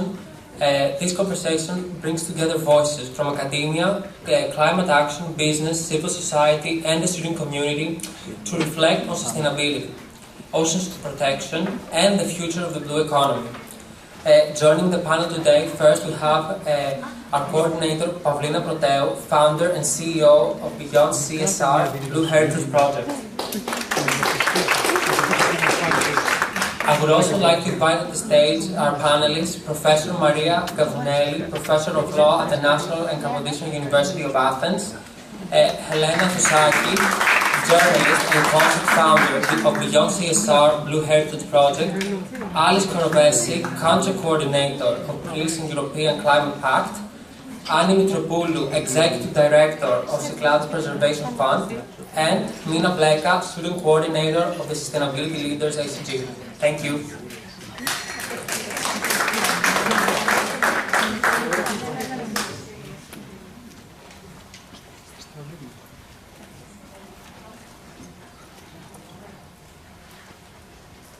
hear me? You can. Okay, this is the final session, so we'll try to be as brief as possible. No, I'm looking at four of you because so it is a privilege and it's a pleasure to be here tonight. It's literally back home. It's very emotional. It's also emotional to see, or I saw before, people that are very dear and I have worked with, or I'm currently working and have been supporting to Blue Heritage Project like MEPP Environmental there since the very first steps in Hydra a couple of years ago. And I'm as a Chatzigakis Forum, a partner to the Blue Heritage Summit in Thessaloniki. I want to thank Chatzigakis Foundation and the Ocean Stewards, and of course, last but not least, my school, my home, the American College of Greece. We're trying, as I said, to be brief, like 5-minute speech, and then followed by a session of 3 questions. So it's a female panel. It's rare. It's really, it is rare to host, to chair a all-male panel, whatever that means. Tonight we have Professor Maria Kouvelis, Professor of Law at the National and Kapodistria University of Athens, and she's going to underscore the massive importance of law and governance in blue economy in respect to protecting the oceans. Elena Thusaki, Chief Sustainability Officer at the Motorola Group, a pioneer in circularity and sustainability. We were privileged to have you also as a sponsor of Blue Heritage Summit Thessaloniki. Annie Mitropoulou, Executive Director of the Cyclades Preservation Fund. Congrats, amazing work. Last but not least, the new generation, there is new generation. Mina Blekas, a Student Coordinator on Sustainability Leaders. Maria, you'll take the lead. Thank you so much for the kind invitation. It's really a pleasure to be among you and have this discussion today, and double pleasure to be in an all-female panel. I have been trying to impose things like that, not always successfully, but there you are. So, World Oceans Day. Somehow we have a feeling that oceans is not really something for Greece. Why? Because we don't have oceans, we have seas. Think about it. It's not semantics. It's actually the sense that perhaps the ocean blue is out there, it's the big thing, whereas our seas are so close. It's our thing, and it's really something that we can touch and we can swim in and we can breathe every day. But we do breathe, and it's actually extremely important that we make sure that ocean governance is still in place.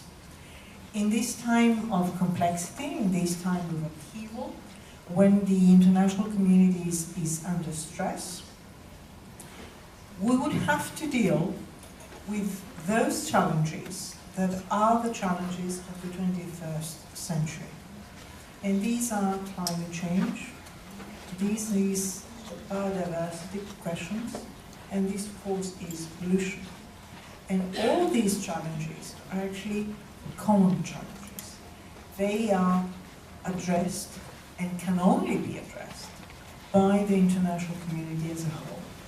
It's not a national thing, it's not the action undertaken by one country by itself, as big as this country might be.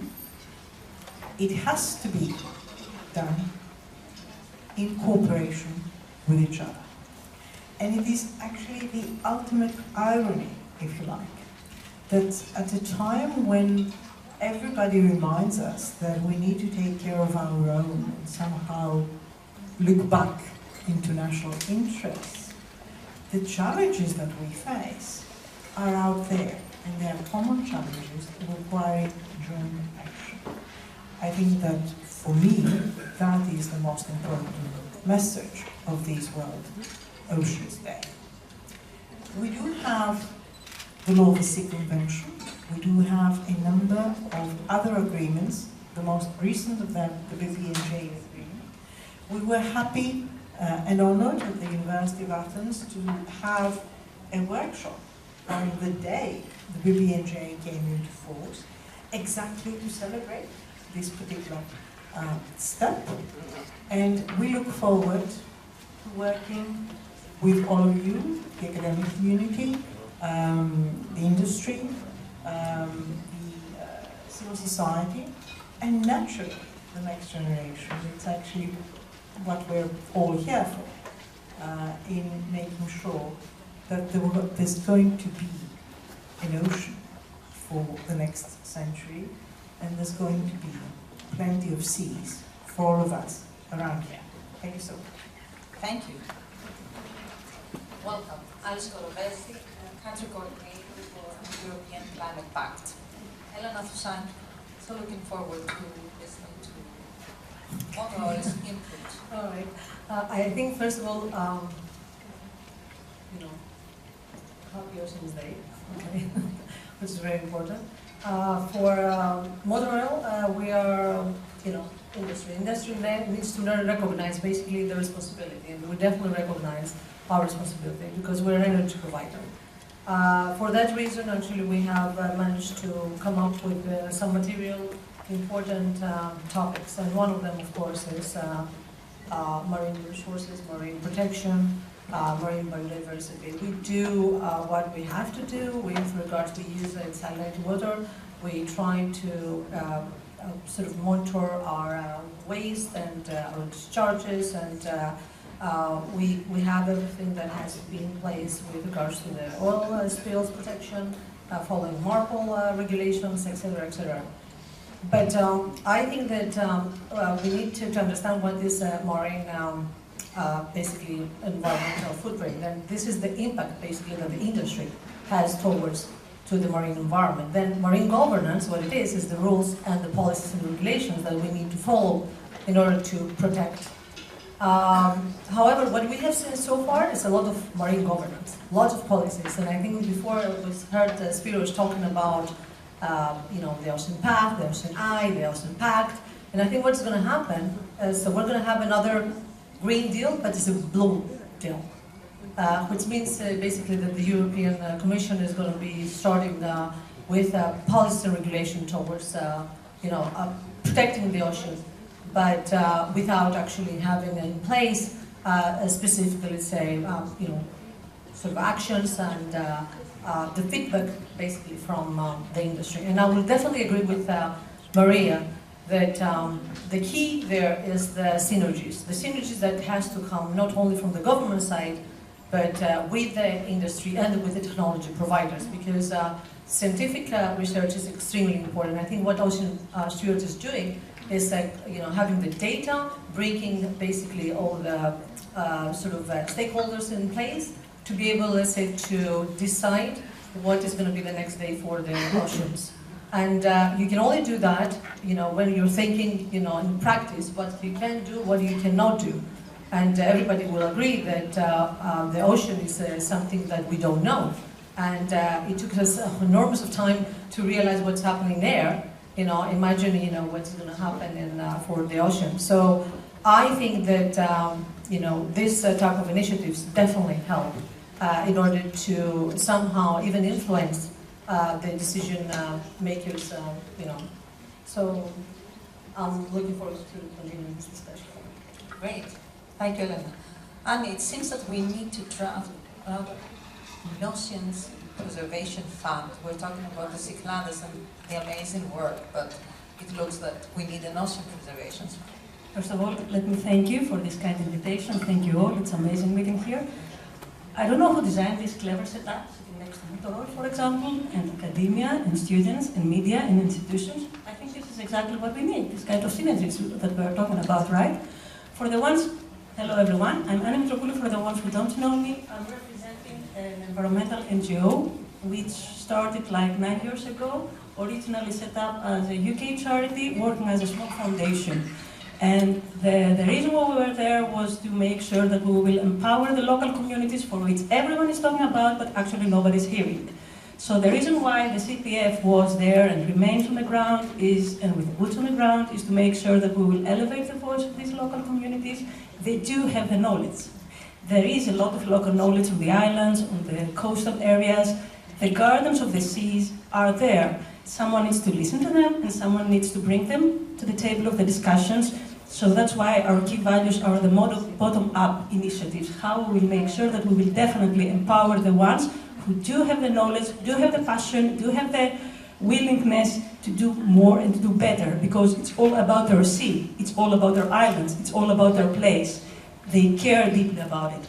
So moving forward, the CPF started also having a second, let's say, mission, not only be there to raise funds and redirect these funds as small grants to these small initiatives for them to do miracles, but also make sure that we will co-design with these people some projects, some initiatives, which are flagships, I would say. We're really, really proud to lead on them, to make sure that we will make this bridge between the state and the civil society, which is an enormous gap, I would say, including also academia. So there is so much knowledge, and there is nobody there somehow to connect all these dots, to make sure that we will all share our knowledge, we will all learn, and we will all together draft an action plan on how to move forward. We don't need huge achievements, we just need baby steps in order for us to understand exactly the impact of what we're saying. So I'm seeing Elizabeth, I've been following the Chatzigakis Foundation work the last few years. It's amazing. When she contacted me, when I contacted her, I don't even remember,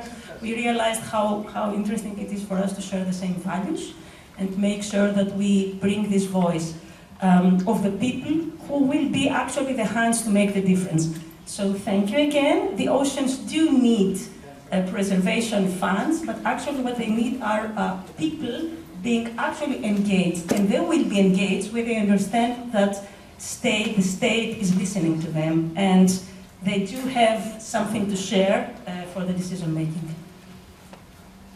Excellent.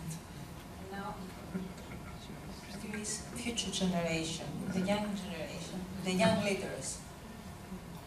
So hello from MEPP. I'm Lachlan, and I'm the coordinator of the ACG Sustainability Leaders, of course. I'm a student here. It's really a pleasure for me to be here tonight. So for us, students, this event is much more than just a discussion. It is an opportunity to come together around something that affects all of us. The protection of our seas, the future of our environment, and the responsibility we all share in building a more sustainable future. What makes Ocean Stewards especially meaningful is that it connects awareness with action. It brings together education, environmental engagement, innovation, creativity, social contribution, and invites students, academics, institutions, civic society, and businesses to become active stewards of the marine environment. As ACG sustainability leaders, we feel strongly that students should not simply observe these conversations from the sidelines. We should be part of them. Students bring energy, bring ideas, and a strong willingness to collaborate. We are not only future professionals and future leaders, we are part of the change that needs to happen now. That is why student engagement initiatives like Ocean Stewards matters so much. Through projects, campaigns, collaboration, participation, we can help make sustainability be something visible, lived and shared on our campus here. We can help connect learning with actions and values and real involvement. At ACG, the sustainability leaders are proud to be a crucial part of the Ocean Stewards journey. We see it not only as an event, but as a platform we can grow into meaningful student involvement during the coming academic year through new ideas, collaboration, and stronger links between the campus life and the environmental responsibility. So, for my generation, climate change and environmental degradation are not abstract issues. They are part of the reality we are growing in. And basically with that reality also becomes a responsibility, but also an opportunity to contribute, to collaborate, and to help shape new solutions. I hope tonight's discussion will inspire basically inspire all of us, not only to reflect, but also to think about how we can each play a role in protecting our seas and supporting climate actions in practical and collective ways. Thank you so much, and I look forward for the discussion.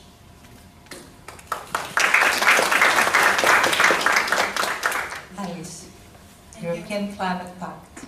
Yes, the European Climate Pact. First of all, allow me to apologize. I was a bit late. It's a health issue that I had to handle, and I have to handle. And second, thank you for this kind invitation. Even though I'm not an ocean or a blue person, I'm a very proud coordinator of the European Climate Pact, coordinating an amazing team of approximately 100 persons here in our country, and also monitoring what is happening with the ambassadors across the EU member states, approximately 1,500 people. Just to say a few words, and of course, Rania Sargiotaki, here from the American College of Greece, is also European Climate Pact Ambassador, and we're very happy to have her with us. Just to say a few words about the European Climate Pact and how this is connected with the ocean. The European Climate Pact started in 2020, just immediately after the announcement of the European Green Deal. And even though the European Green Deal focuses mainly on carbon emissions and reductions and increasing energy efficiency, but it's also about food waste and everything, it does not clearly mention the oceans or the sea. However, the main hashtag that is used since 2020 in all social media, it's My World, Our Planet. So this world does not exist without ocean, without blue. And it's amazing to see that Climate Pact ambassadors, European Climate Pact ambassadors to be more precise, not only in Greece but across Europe, even in countries where sea is not the main part of the culture, let's say, like the Czech Republic or Slovakia.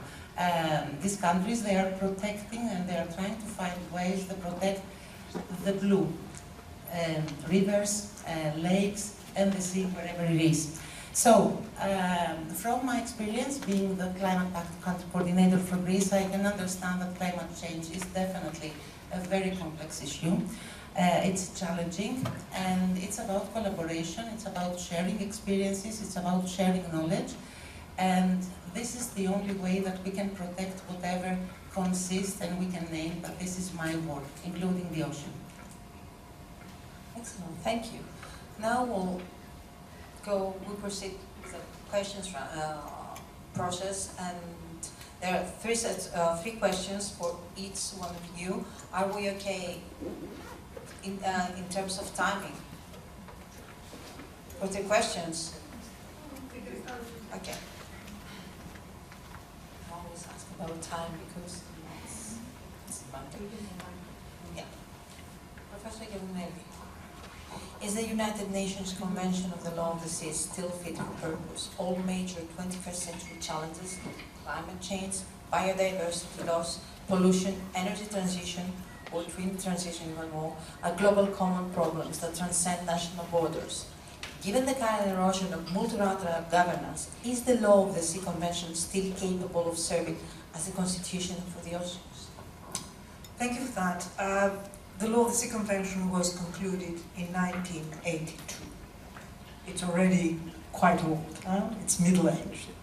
It was the product, however, of a very long negotiation that has started in 1973.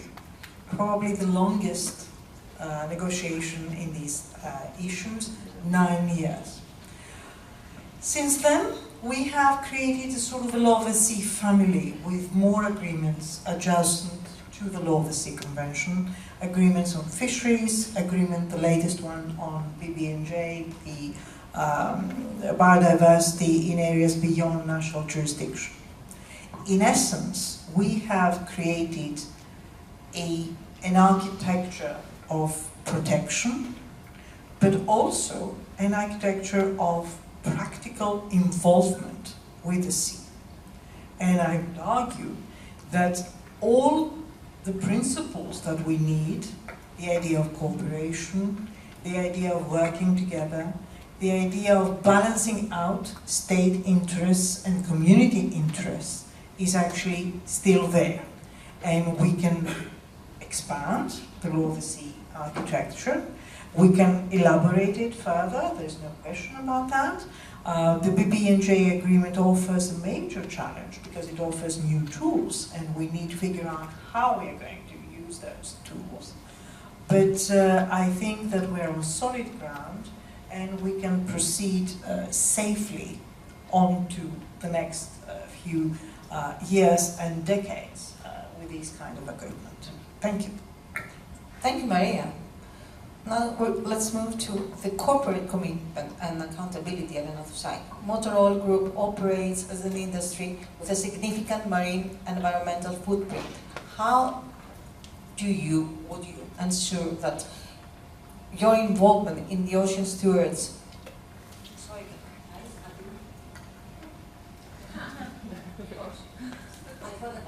without the glasses. But no. So, how do you ensure that your involvement in Ocean Stewards goes beyond reputational positioning and translate into measurable, science-backed commitments? I think I said this before, and I'll just comment, if you don't mind, since we can have a discussion together. I will comment basically on what Annie said, that it's very important to actually engage to the stakeholders, in particular the local communities. Local communities is extremely important. Why? Because they do have the evidence, and based on the documentary that we have seen, is that what we actually understand is that the local communities do know what is happening in the oceans, where we don't. And I want to be honest with this, right? So, for the sustainability point of view, it's extremely important to take into consideration what the stakeholder says, and local communities, number one, stakeholders, in particular when it comes to the marine protection. And of course, you have other stakeholders, as we said before, the governance, the government side, it could be, let's say, even your employees. But when it comes to the local communities, this is what we learn a lot. And this is what we expect from Ocean Stewards. Right? We expect from Ocean Stewards an initiative like this to come back basically and share all this knowledge, not only in Greece, but even from abroad. Because learning from abroad, then this is how we can take into consideration from industry perspective. At the same time, in Motor Oil, we see two things. From the risk perspective is that we are, as you probably know, we are heading towards to the offshore wind farms, all right? So we are actually want to develop this type of, let's say, services and energy. That means that we need to have spatial planning, and I'm looking at Petros now, that it has to be in place, and it has, of course, taken into consideration the marine protection, and to ensure for us that, just like we do with renewable energy sources in the land base, that we will follow exactly the same process for the offshore site. Otherwise, we're going to have a high risk there. So that's when it comes to the, bringing the government as a stakeholder. And but we also, in Motor Oil, we have the waste management companies.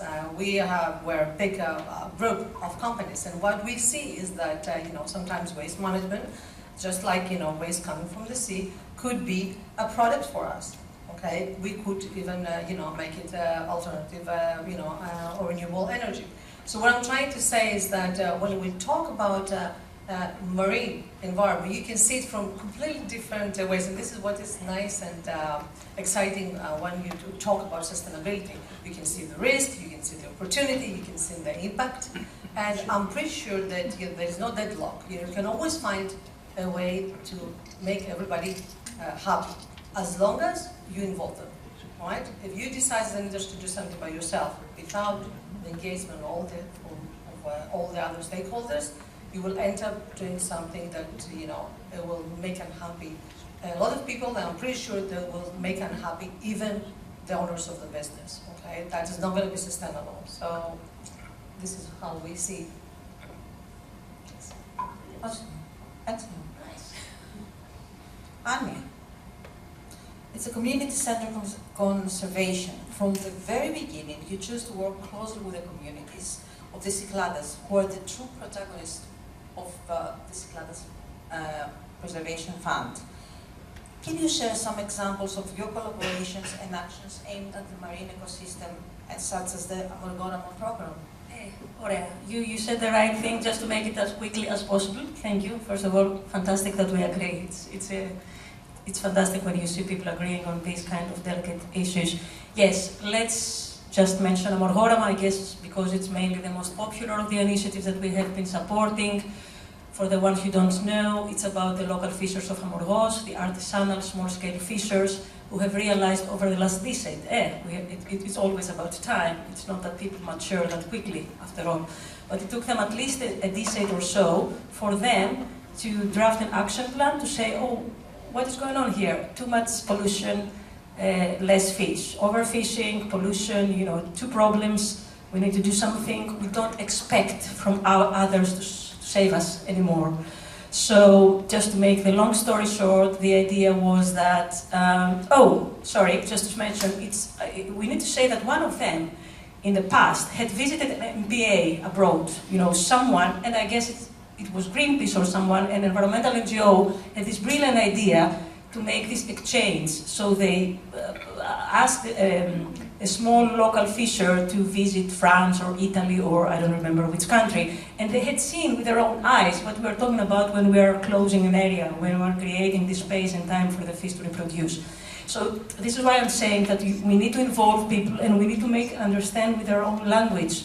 It's not about bringing and sharing with them scientific data. They need to see, to understand with their own eyes, to feel it, to understand the value of the change. So they came back, they elaborated this action plan, as we said, and finally, with somehow our support in the middle of the way and other strategic partners, we managed to collaborate beautifully with the Greek government and make the fishers' vision become the government's vision. Actually, we had the pleasure and honor to have the Prime Minister visiting Amorgos last October. We have the designation of 3 FRAs, fisheries restricted areas, the places where the fishers themselves suggested that if we stop fishing there for all the year long, this will mean that we will allow the nature to revert. And also they have this extra 2 months, April and May, when nobody is allowed to fish around Amorgos. That was not easy, as you can imagine. Everyone is allowed to fish everywhere, according to the Greek and the European law. So making these corridors was not easy. And that was very important that the Greek government embraced this plan and make it a regulation so that everyone needs to respect it. So in order for us to get there, we had to work very closely because we had to build trust. So this is what I want to bring to the table of this discussion, and also encourage the Ocean Stewards to have a flagship: trust. Make sure you can trust people, make sure you allow people to trust you in order for you to continue working together, including businesses, academia. Everyone comes from a different perspective, but this shared space, it's in front of us. It's so easy to do it. So this is the way the CPF is working. And this allowed us also to become a proud partner of the Revive Our Ocean initiative, which is a global initiative created also by National Geographic Pristine Seas. Actually, I brought here this postcard just to remind you and to call you to organize the Ocean with David Attenborough film. This is something that we can definitely do together. The CPF is the national partner of Revive Our Ocean. We are the one opening the floor for everyone to host the screening, so we invite you all to host it and watch it. This will open your eyes, will open your mind to understand exactly how easy it is for us to make the difference. So thank you. Great. We need stakeholder engagement. Exactly. Nina, as a student and coordinator of the ACG Sustainability Leaders, why do you think student engagement is essential, is key in initiatives like the Ocean Stewards? Thank you for the question. Before I answer the question, I just want to mention briefly, because I thought that it was kind of competence, but it wasn't. It isn't, apparently. ACG Sustainability Leaders is an organization here at DB, a student organization, that we focus on initiatives for sustainability to promote sustainability on campus and in general. So getting back to the question, I truly think that it is very important for students to engage in initiatives just like the Ocean Stewards, because we are the ones who we shape the culture of the campus in terms of the sustainability, and we engage in public conversations about that again. And By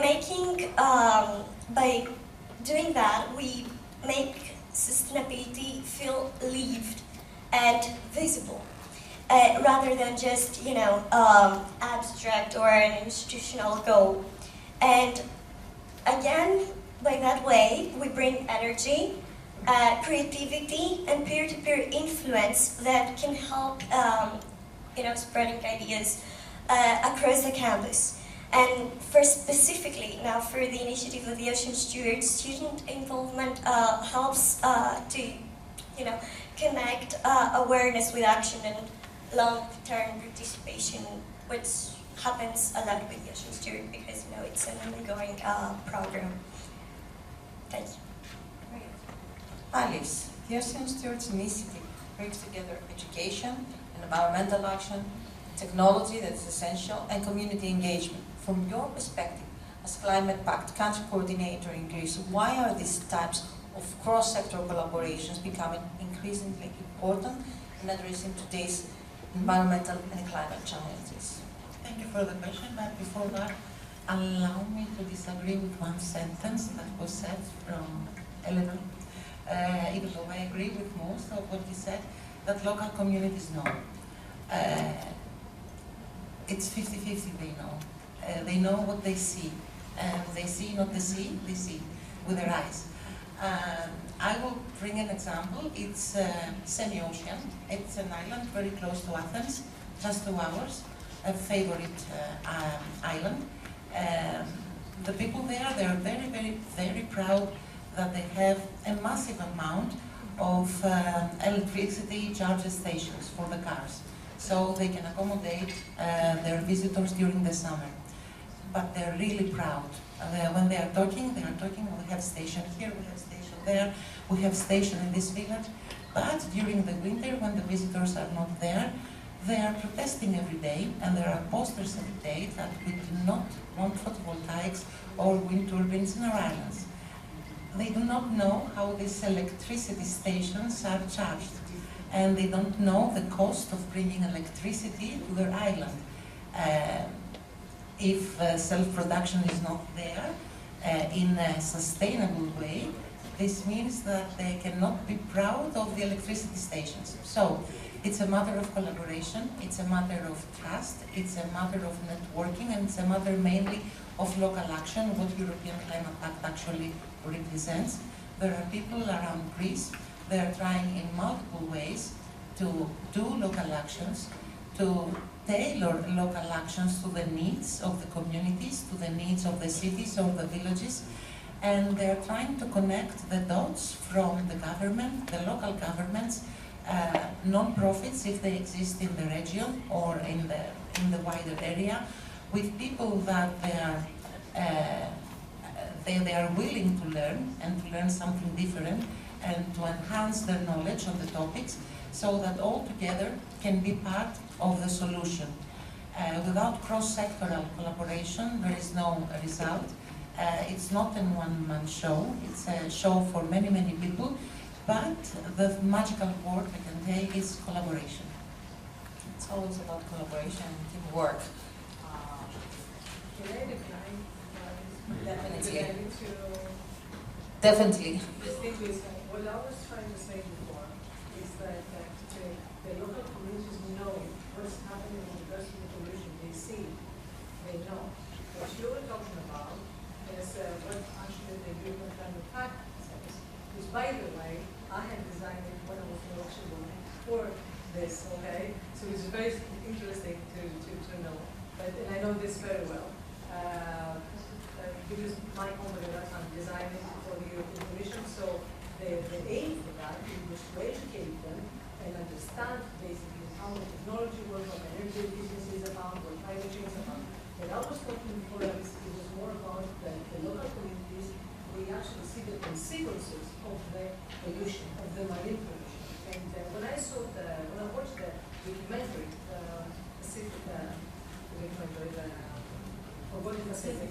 Yes, Forgotten Pacific. What I understood and what the documentary says is that actually, what Alice says is that the local communities, actually, which is the ones that are not responsible for the pollution,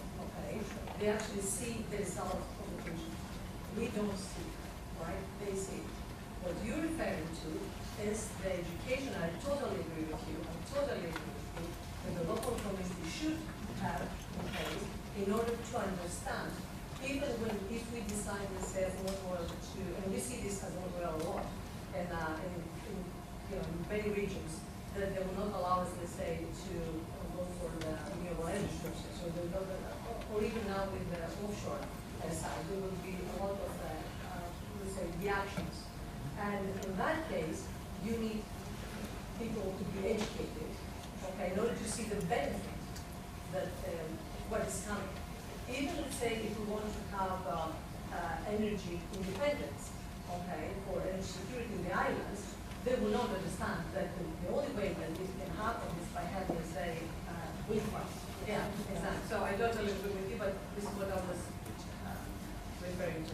I like this debate. If I can just say, it was not obviously personal. It was, and from my knowledge and experience, because I'm approximately 18 years working with communities on various topics, mainly energy, is that the smaller the community, the better they know the consequences. The larger the community, there is where we have a problem, because there are many, many voices, and when you have many voices, without data, without references, and without education, then the complexity starts. But in smaller communities, you feel and see the consequences. Everything is more tangible. I live in a small island, I commute, so I can tell when the sea is dirty. I see it. It's not in the news. It's in my reality, so I cannot go to swim, and that means a lot for the marine ecosystem, not just the surface. So we go to biodiversity, Maria. Biodiversity beyond national jurisdiction. Is it a new era or a last gap of multilateralism? The PPNG agreement entered into force in January 2016, offering new tools for high sea protection, just as the Trump administration opens the door to deep seabed mining and companies are already turning to ITLOs for clarity.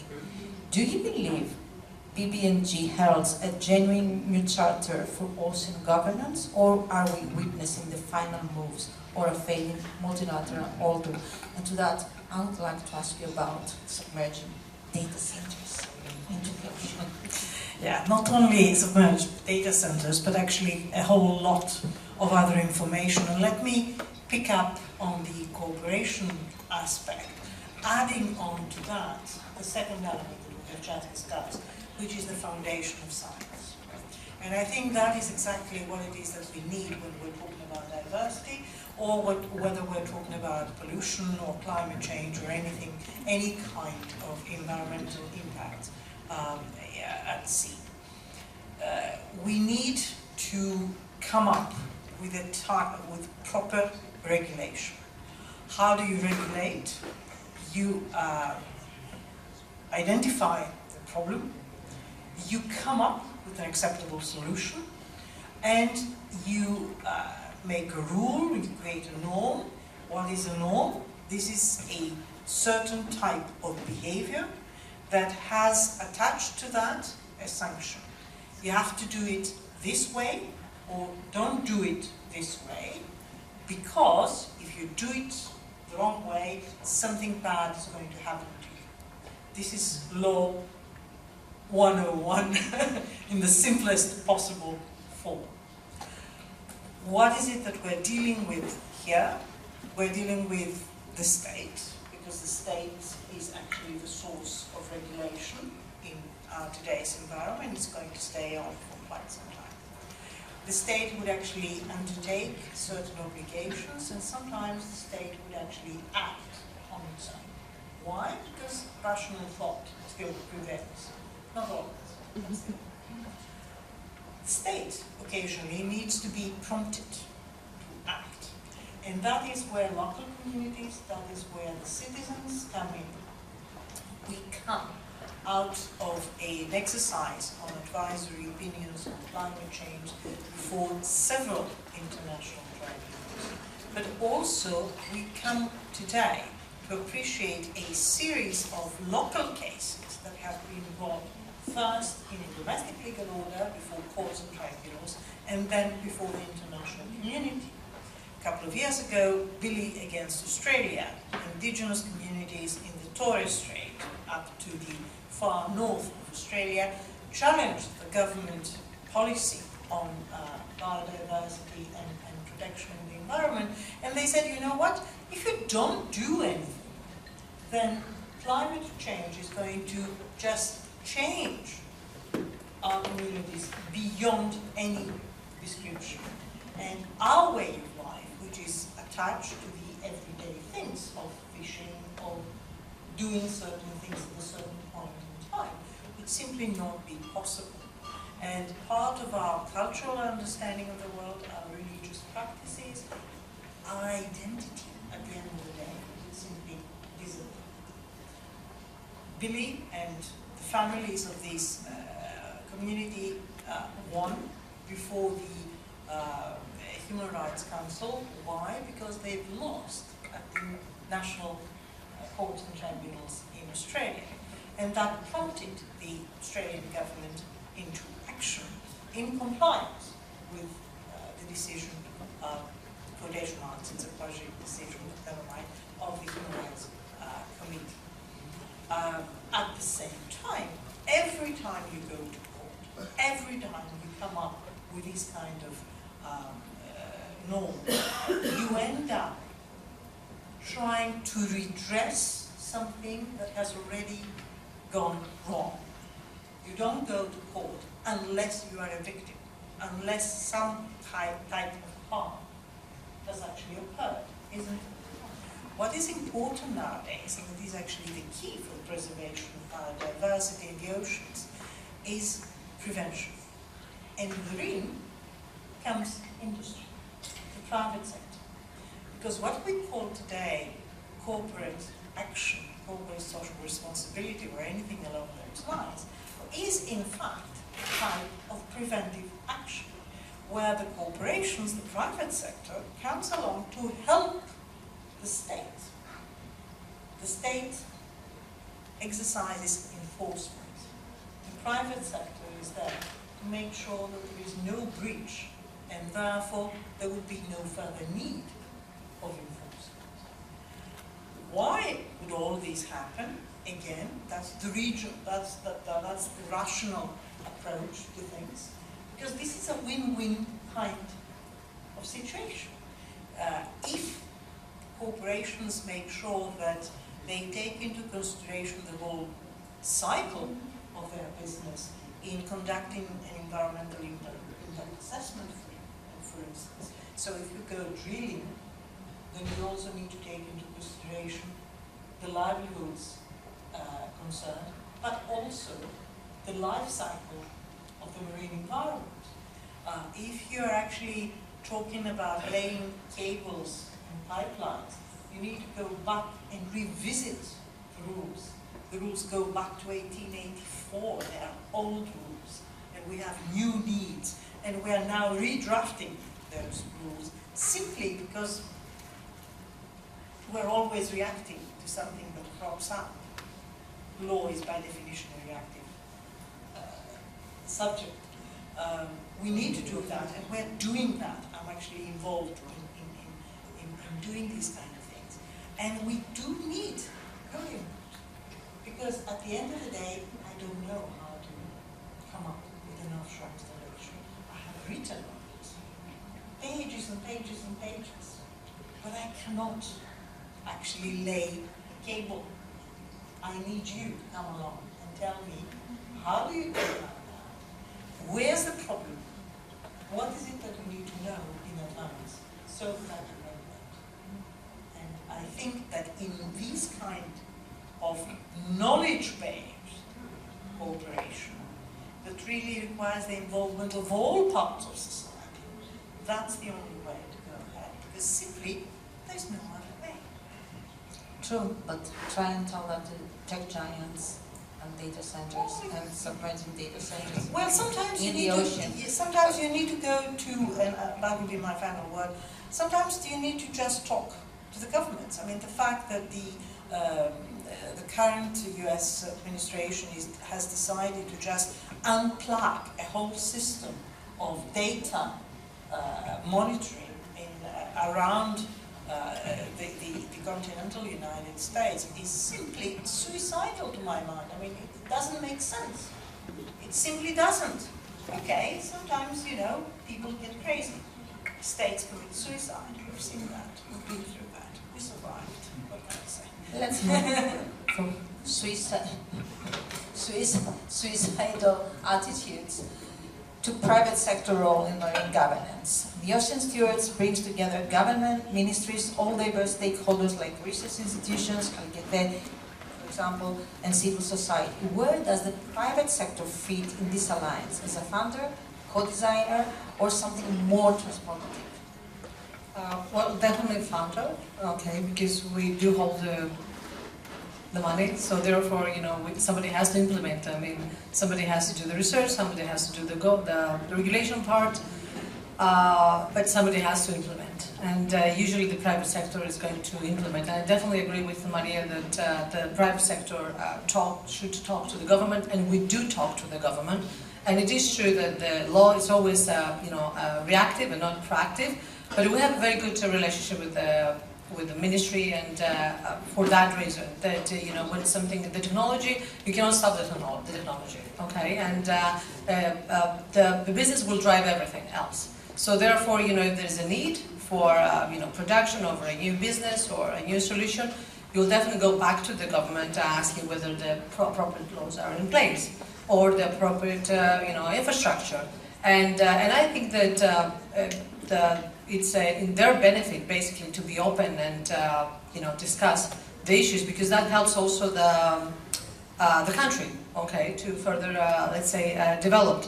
So I don't think that there is a problem so far, and I think most of the countries and most of the European countries have a very good relationship with the industry. I will definitely agree that when it comes, say, to the data centers, for instance, and the fact that the AI is becoming basically the biggest threat with regards to the climate change, and probably people don't know, because the need of energy that is required is huge.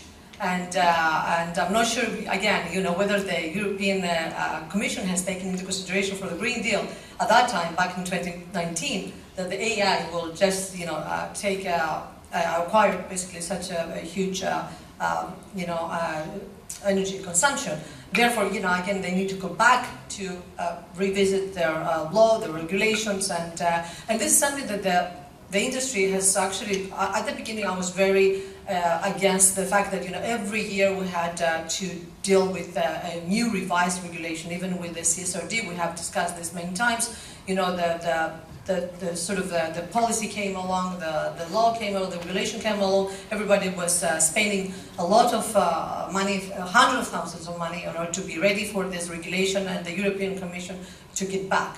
And I'm pretty sure there are going to be other regulations, that will have to, take them back, exactly because it's not easy to implement at the end of the day. So I think that, and I was the one that I was completely furious with this, right? But now I came into a conclusion that, we have to change our mentality. We have to be adaptable, even in this. We have to be, prepared that a geopolitical issue or political issue or anything else, or maybe new innovation technology may actually change. So therefore, you have even on your strategy side, not sustainability strategy, but even your business strategy, has to take into consideration these topics, and this is exactly what we do within motor oil.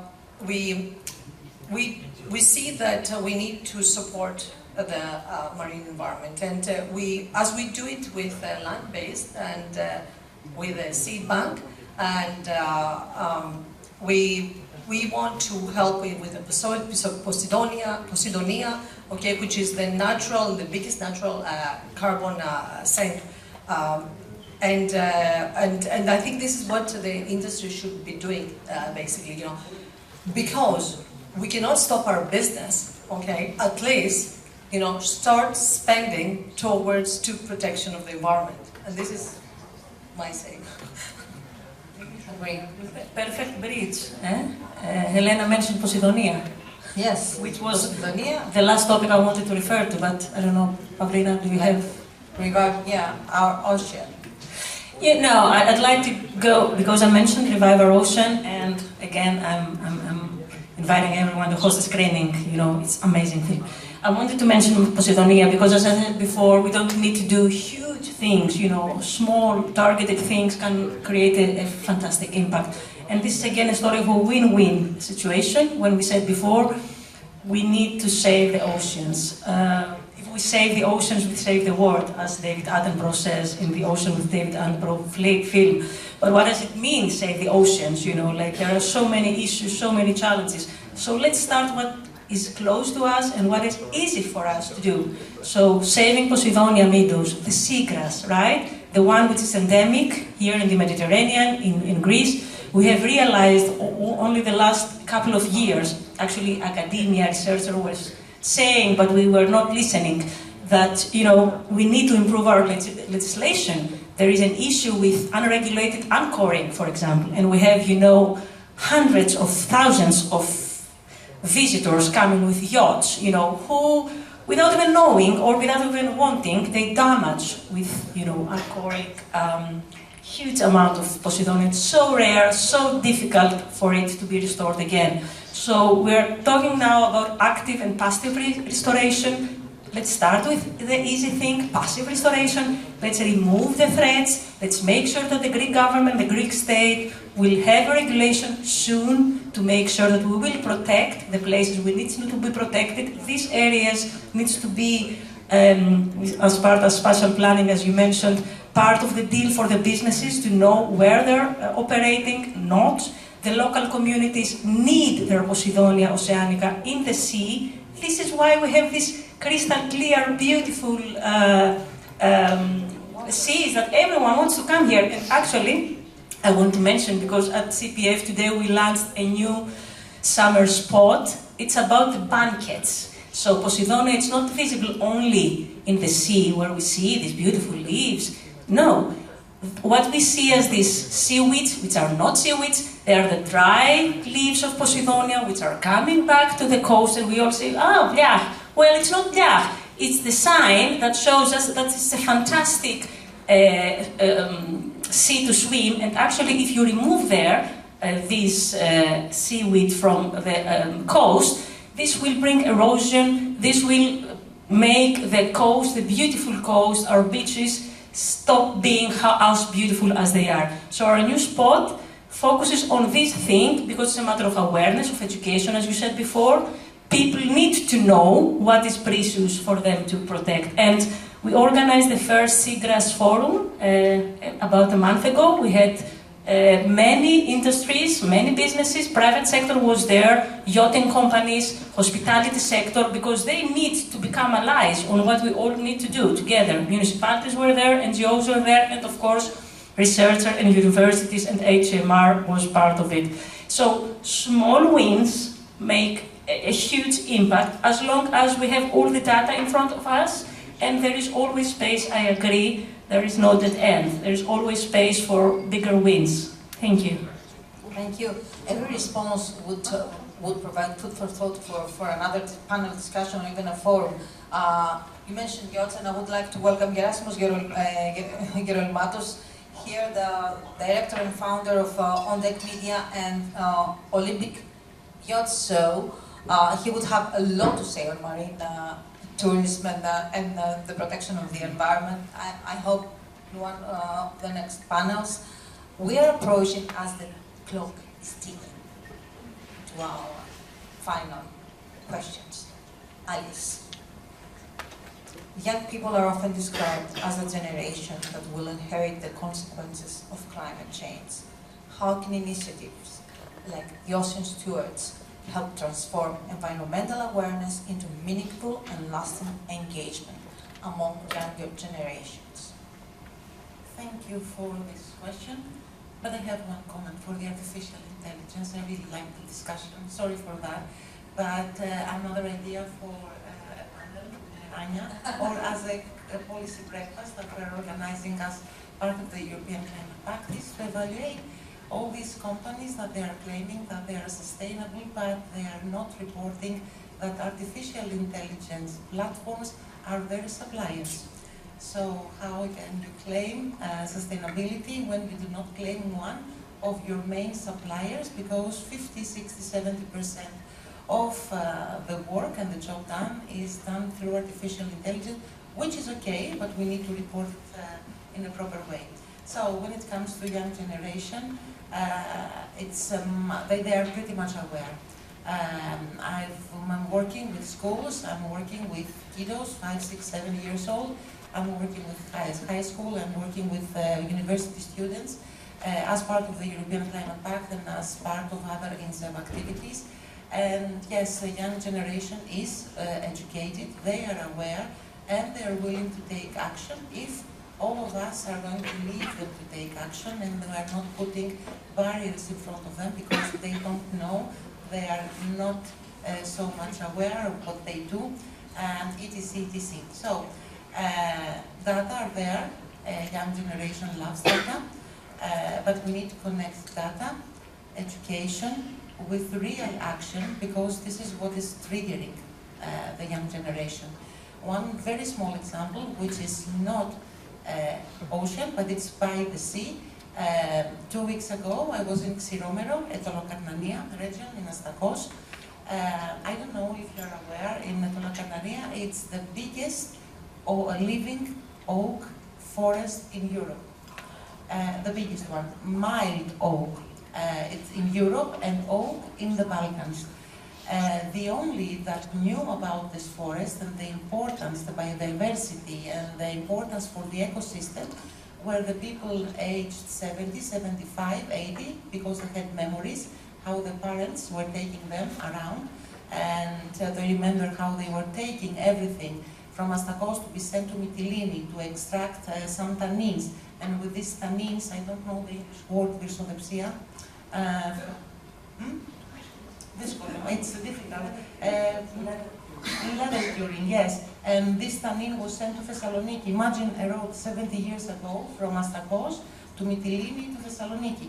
And the other group that knew exactly what was happening in that village was the youngsters 10, 12, 15 and 18. The middle-aged were just, okay, it's just a forest. Of course we need to protect it, but it's a forest.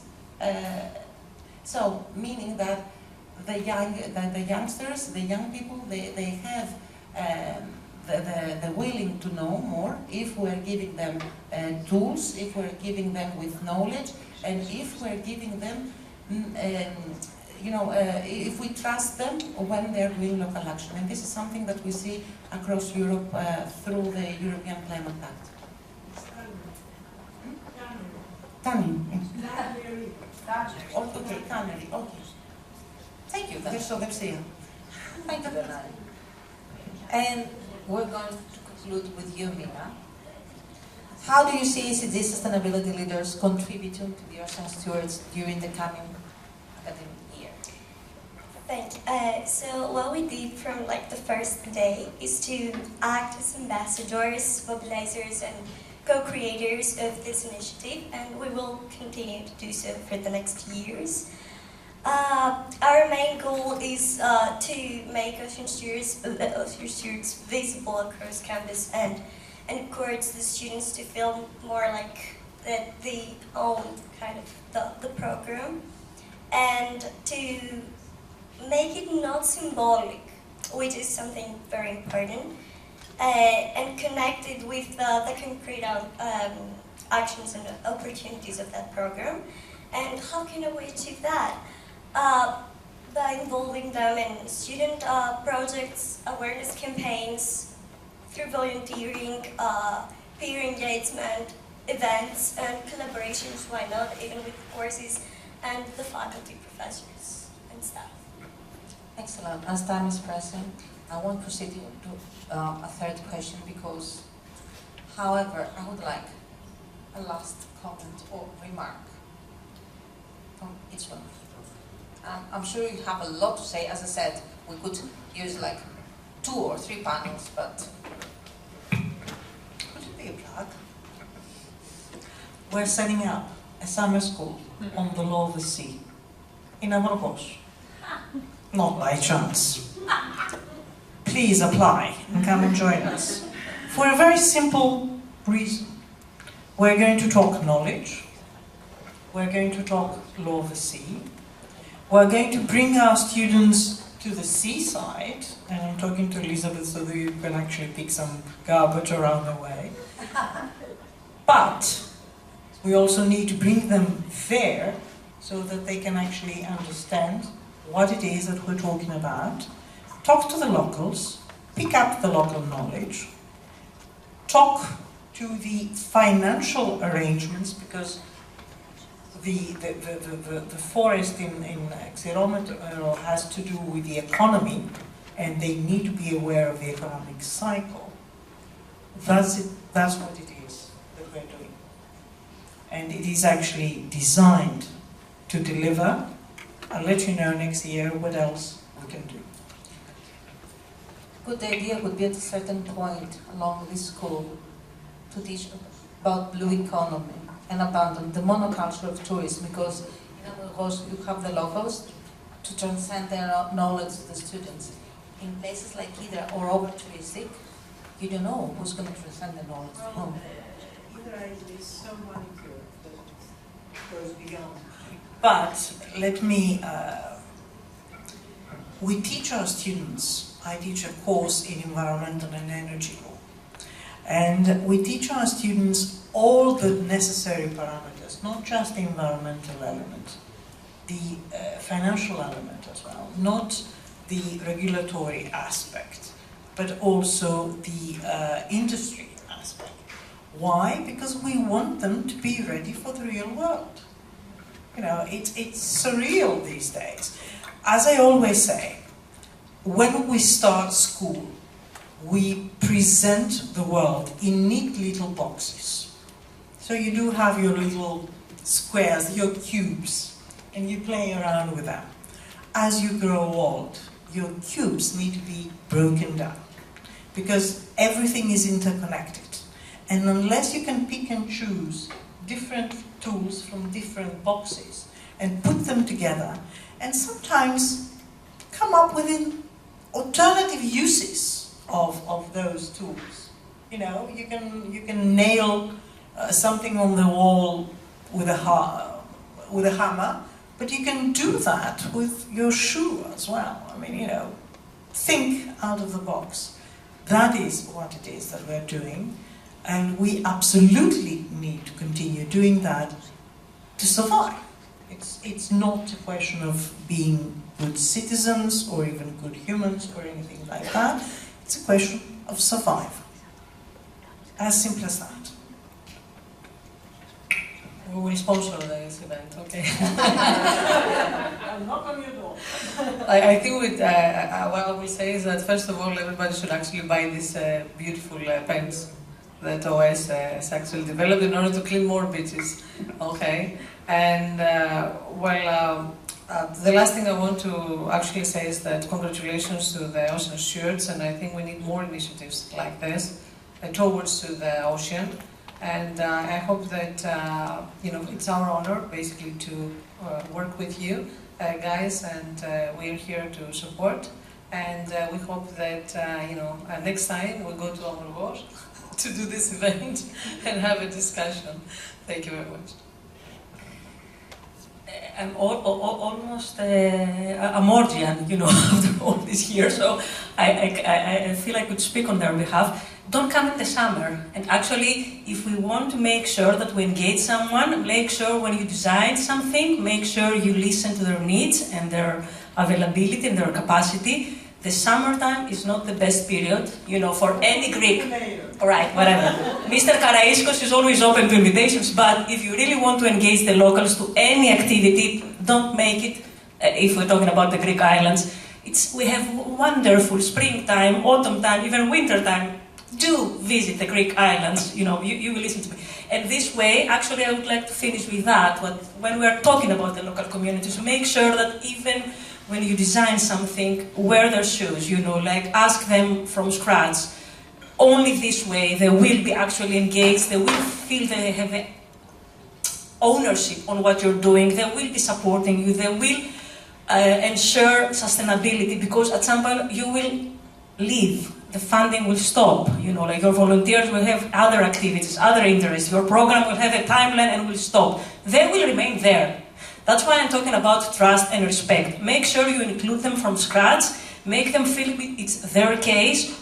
And it is their case, although you do have the means to bring them knowledge and make sure that you educate them better, to make sure you're on the right. So thank you again. We are here to welcome you to the Cyclades, to the Aegean, and make this honest bridge, to the people who are there, and they're happy to know that there are institutions, companies, media, researchers, universities who are interested in helping them to protect their land and their sea. Thank you for the invitation.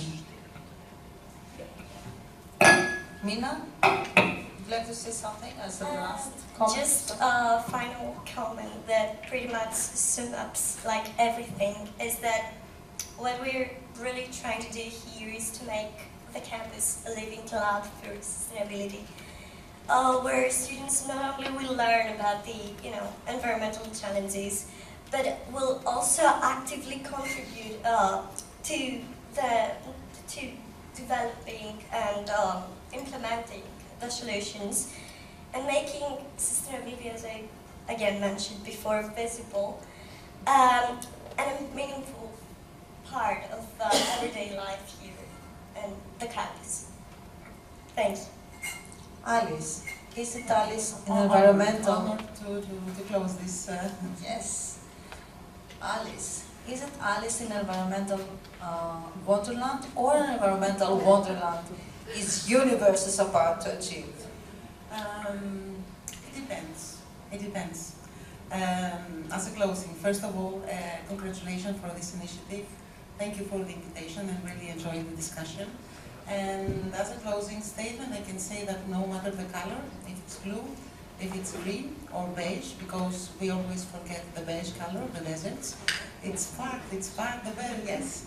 Climate action, it's not only about regulation, it's not only about policies and data. It's mainly about connecting dots, people, communities, every kind of species, even though they cannot talk, they cannot contribute, but they are there, they're expecting from us.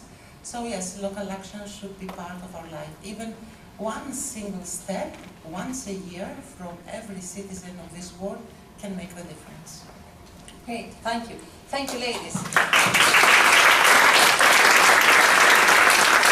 Brilliant panel. Thank you, the Ocean Stewards, Chatzigakis Foundation, MEPP Environmental. Last but not least, our home, our beloved home, the American College of Greece. Thank you, Rania. Thank you, Claudia.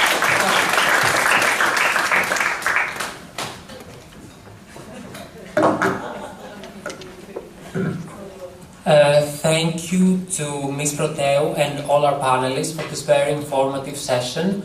Now we're going to have a short 5-minute break, so everyone feel free to grab a bite, get something to drink, and we will return shortly with a documentary screening. Thank you.